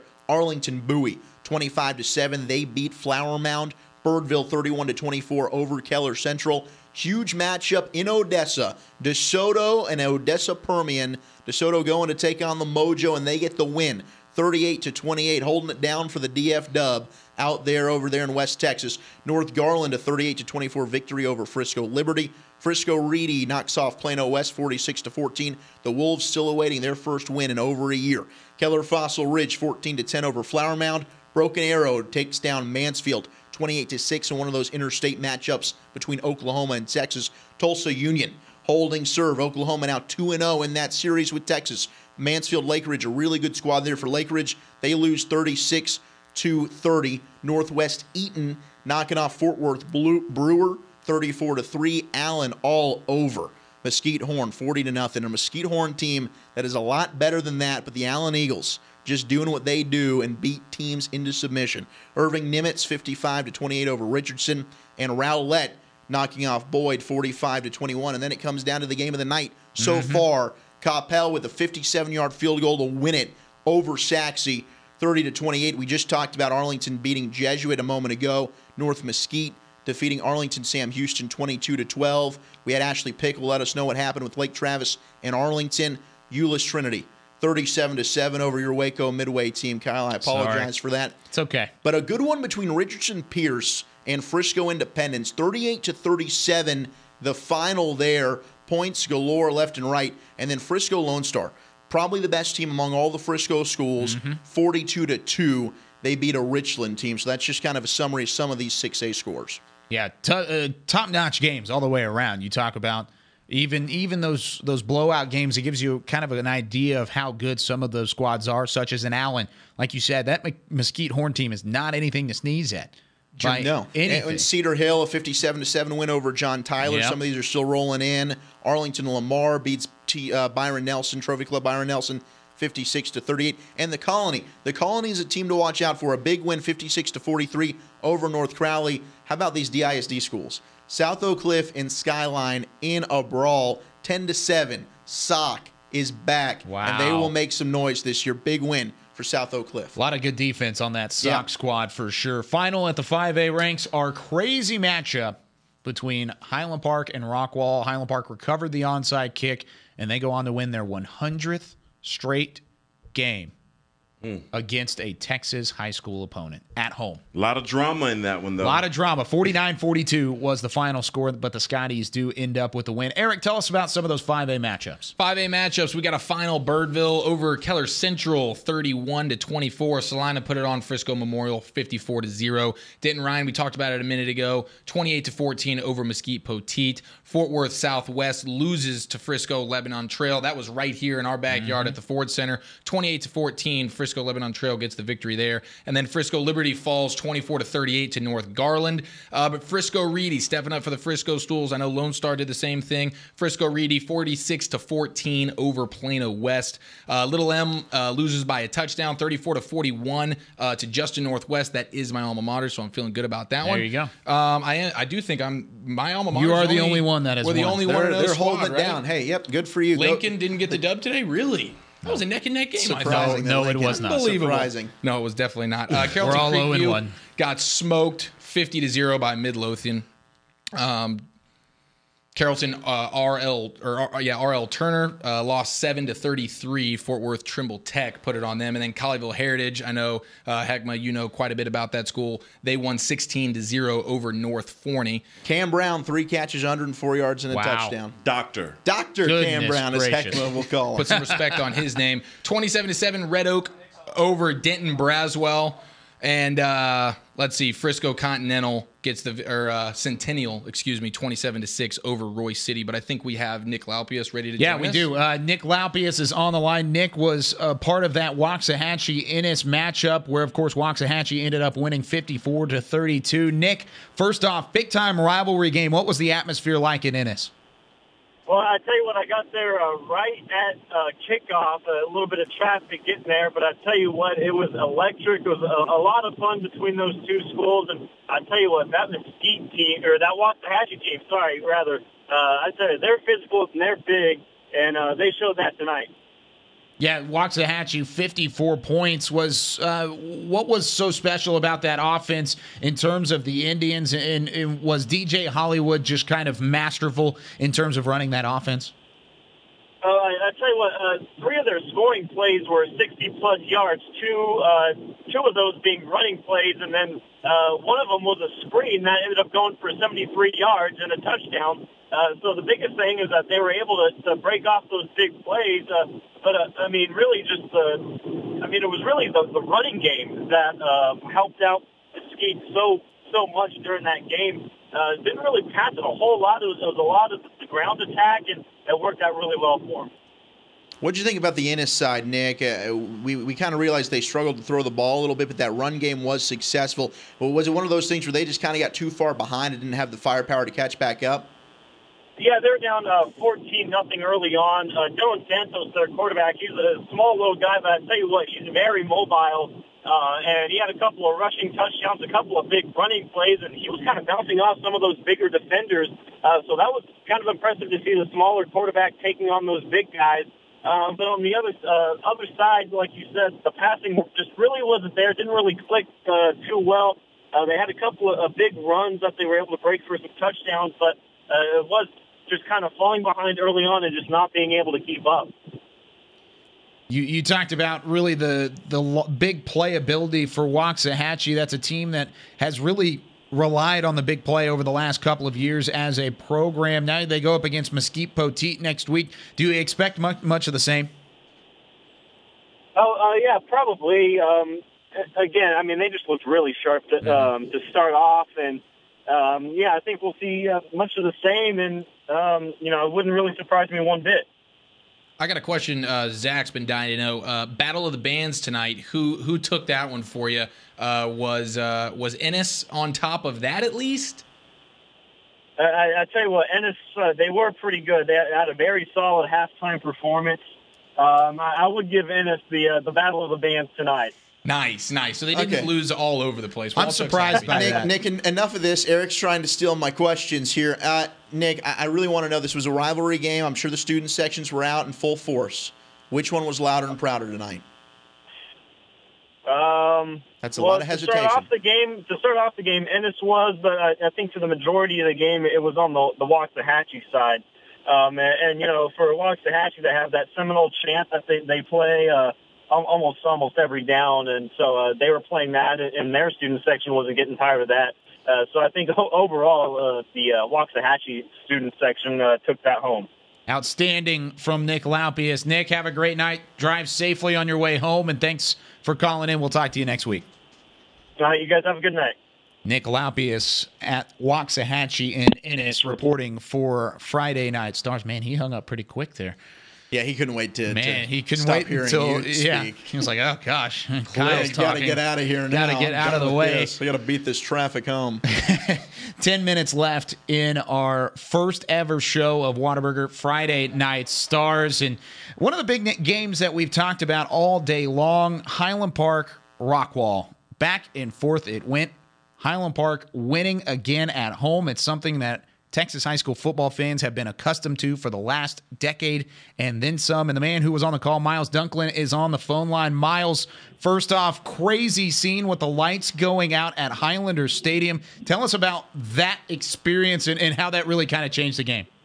Well, that was a very interesting thing. Kyle, I've done a lot of games here at Highlander Stadium over the years, a few hundred, in fact, and I've never seen that. And it wasn't that the power went out. It was just the stadium lights, but really, I think it ended up helping the Scots out quite a bit. They were dealing with terrible cramps throughout the game. In fact, at one point, each of their top four corners had to leave the game with cramps. Wow. They were having to send wide receivers onto the field. Finn Corwin had to go out to play defensive back, even though he'd never done it before. And they were taking some haymakers from Rockwall, but that gave them a chance to regroup, get some of their top guys out on the field. Hudson Clark had 2 interceptions tonight, including one return for a touchdown, and they were able to get Hudson back on the field late, which was key because Jackson Smith, the incredibly talented junior for Rockwall, was tormenting the Scots throughout this game, and they were able to get Hudson back on Smith, who still made some plays late, but that ended up helping out the Scots. But definitely an interesting scene here at Highlander Stadium. The students loved it, I'll tell you that, when the lights went out. Miles, you've gotten to see Matthew Stafford, John Stephen Jones. I mean, you name it lately. The quarterback position in Highland Park's been an embarrassment of riches. I know it's just one game, but where do you think Chandler Morris is going to rank? Well, I think Chandler Morris, I can't tell you where he's going to rank. It would be very tough for him to have as good a high school career as John Stephen Jones is going to go down as one of the all-time legends of Texas high school football. You just need a lot of good stuff to happen around you in order to have that kind of career. But Chandler, I think the scholarship offers speak for themselves, that he's been able to pick up offers from teams like Clemson, Auburn, before he ever started a game. And you compare that to John Stephen Jones, who didn't pick up an offer until late his senior year. The coaches at Highland Park have had very good things to say about Chandler at all points, but he really showed off his legs tonight, had a very long touchdown run early in the game. He's more of a 4.5 guy, where maybe John Stephen Jones maybe ran a 4.8. And Chandler showed off his legs tonight. He had 4 rushing touchdowns, came through in the clutch, did throw an interception that was returned for a touchdown, but he was very effective. The Scots have an incredibly deep receiving corps. He found 9 different receivers in this game and was very efficient, threw for 338 yards and rushed for 105. had 6 total touchdowns in his varsity debut. Wow. Talk about the pace of this game. 856 total yards for both teams. I mean, talk about that pace and calling that game. It was kind of a herky-jerky pace, to be honest with Really? you. The game didn't have a whole lot of flow, just based on it was the first game of the year, so there were some mistakes here and there. And really the game went back and forth. It was all Scots early. As they jumped out to a big lead, they had a 21-0 lead. They led it 28-7 before Rockwall rattled off 28 consecutive points.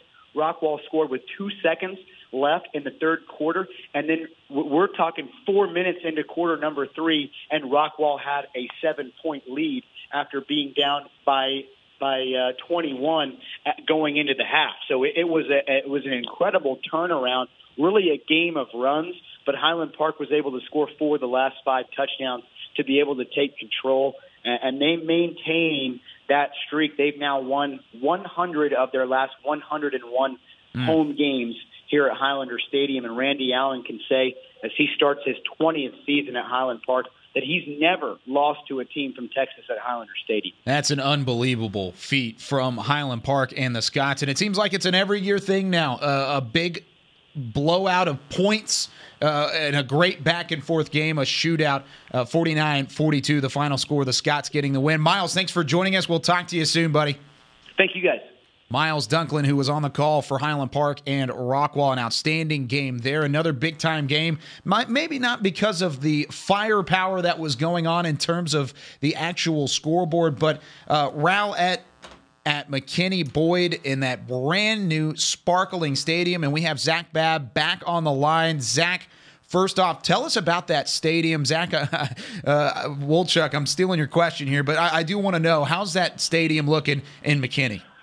Oh man, it is snazzy beyond all belief. It's one of the I've had the pleasure of calling some games in a lot of great venues. The Star among them, Eagle Stadium in Allen, McKinney.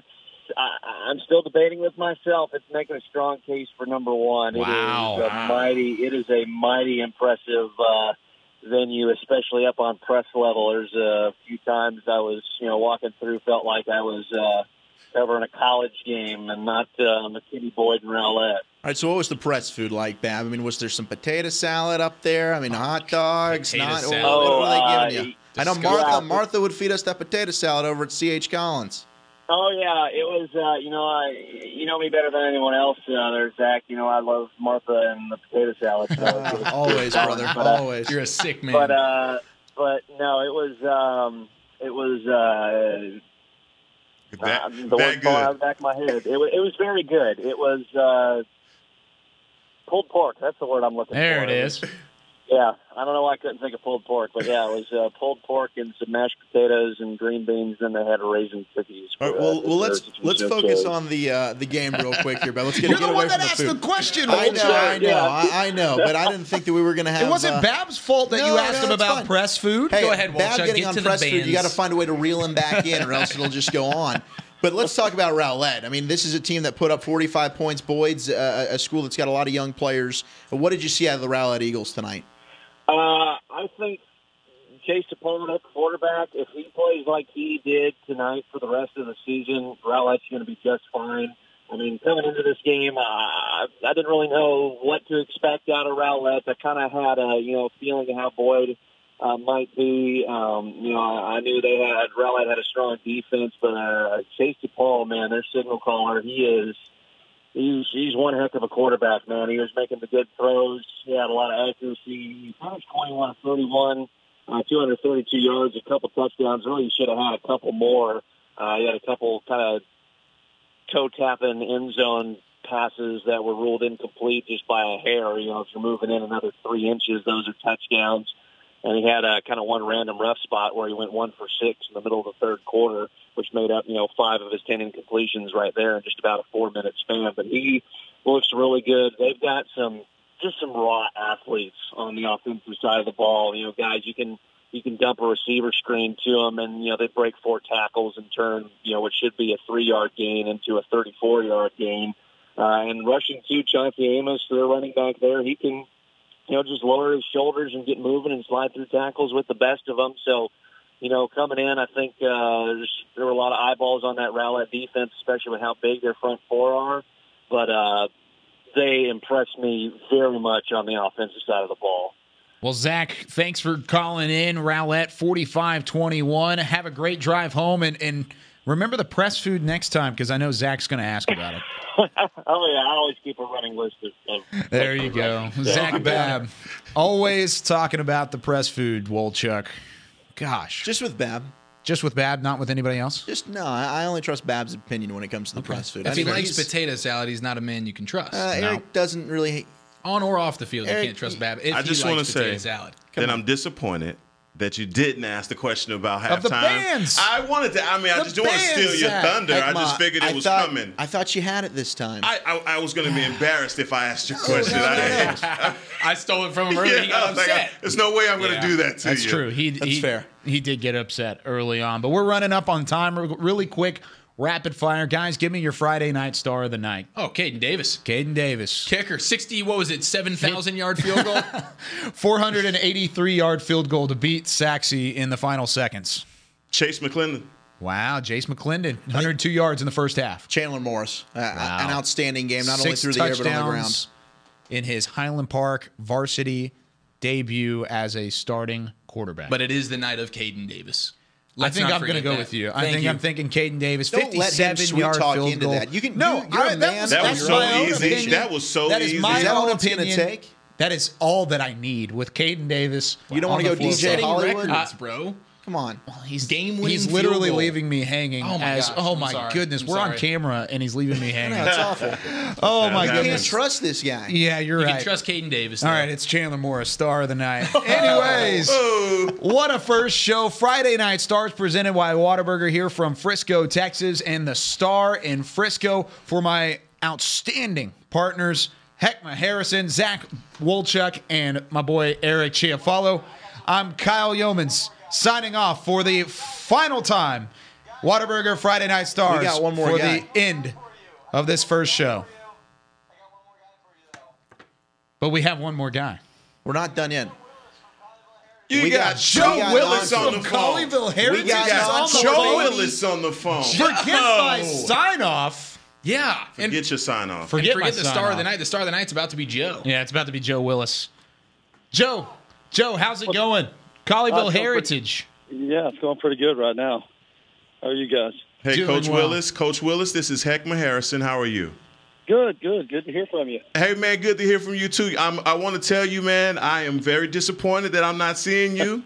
All right? But I'm so happy that you called in. How was tonight? I heard you guys won 16-0 tonight. We did. Our defense played great tonight. We had some mishaps on offense, and, we booted the ball around a little bit, didn't convert on a couple of key situations, but defense played great all night and ended up with a shutout. Now, I did hear that Dr. Cam Brown did have a big day today. He did. He had a couple of really big catches, had a touchdown catch later in the game and had a big catch he almost got loose on. Probably would have been a 90-yarder had he completed it. Wow. But he had a big night, as always, and we had some kids that played really good on offense, running back-wise. It was by committee, but several of those guys did a good job. Offensive line was really good, especially in the second half. Now, how did you replace Deuce Nesbitt and some of those defensive studs that you graduated, basically? Well, hard to replace those guys, but we had some guys that, waiting their turns behind them. Of course, Michael Young is back. And yes. He's been in there the last couple of years, and Cooper Rowe moved to inside linebacker. Okay. We're also using A.J. Castilla there. Okay. And we got Ryan Ward worked in there. So we've got some good depth at that inside linebacker position. Our defensive line played really well tonight, and we had some great play out of Jake Fex at safety too. Coach, what's the one thing you think you want to improve on most going into week 2? Well, we've got to do a better job executing on offense, and we had our chances tonight. We had several penalties. We had a drive that was killed by a 15-yard personal foul penalty. The kid was finishing a block, but probably a little too much. But we got to clean all that up, and really, work on when we get on that side of the field and punching it in.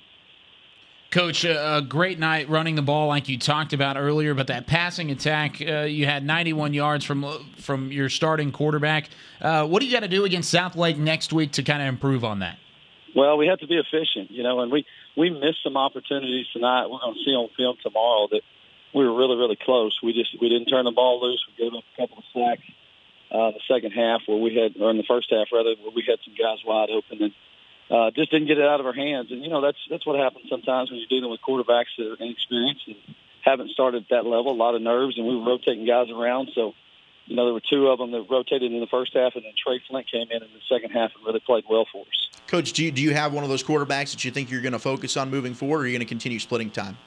Well, obviously Trey moved a little bit into the league. Trey's he's a 2-year defensive starter for us as well. So, he's a guy that we wanted on the defensive side of the ball, and we knew we were going to have to use some of those guys both ways. But he kind of pushed ahead. Wasn't perfect by any stretch. He had some plays in there where he missed some opportunities, but we're going to continue to look. And the way I look at it is we've got 3 games in our non-district schedule, and those games don't count for you or against you, really, until you get to the district race anyway. We look at that like a preseason situation. Like the NFL preseason, you don't necessarily play those games with one quarterback. And same here, we're going to find out who our guy is when we get to that district race. Now, Coach, obviously next week's game against South Lake, you kind of have some inside things on those guys with your defensive coordinator coming from over there. Obviously with a big matchup, inner city matchup, with that rivalry going on, what are you guys? What is going to be the thought process going into a game as big as that for you? Well, first of all, it's good to have a guy that is familiar with those kids over there, and of course Steve is, and so is Jake. They were over there last year, and but secondly, it's a fun environment. Yeah. All week long, you have a lot of fun in practice because you like to play those kind of teams, and they're a great program, a great team, a program that we aspire to to get to that level. Absolutely. So for our kids next week, it's going to be a lot of energy and excitement. Playing South Lake Carroll. And we just hope to go in there and execute and play our best game, put our best foot forward. Panther at the on. end of the day, that's what's important. That's exactly right. Panther on, growth mindset. Yes, sir. Yes, sir. Hey, Panther on. That's my motto, Coach, man. So good luck to you guys. I'm pulling for you all season. All right. Thank you guys very much. Appreciate you. Mm-hmm. Joe Willis, head coach at Colleyville Heritage, 16-0 win over North Forney. Well, whenever you have a head coach on the line at the end of the show, we will always make time. Always make time. Any head coach who wants to call in, we will make the time. Every single time. Outstanding from Joe Willis. So let's try this again. One more time. At the end of our first ever episode. Is this deja vu? Maybe let me set you up again. Hey, the music's on. You can't trust this guy. Can't trust that guy, but I'm still going to thank him anyways. For Eric Chiofalo, Zach Wolchuk, and Hekma Harrison, I'm Kyle Youmans saying so long from the Star in Frisco. We'll see you next week.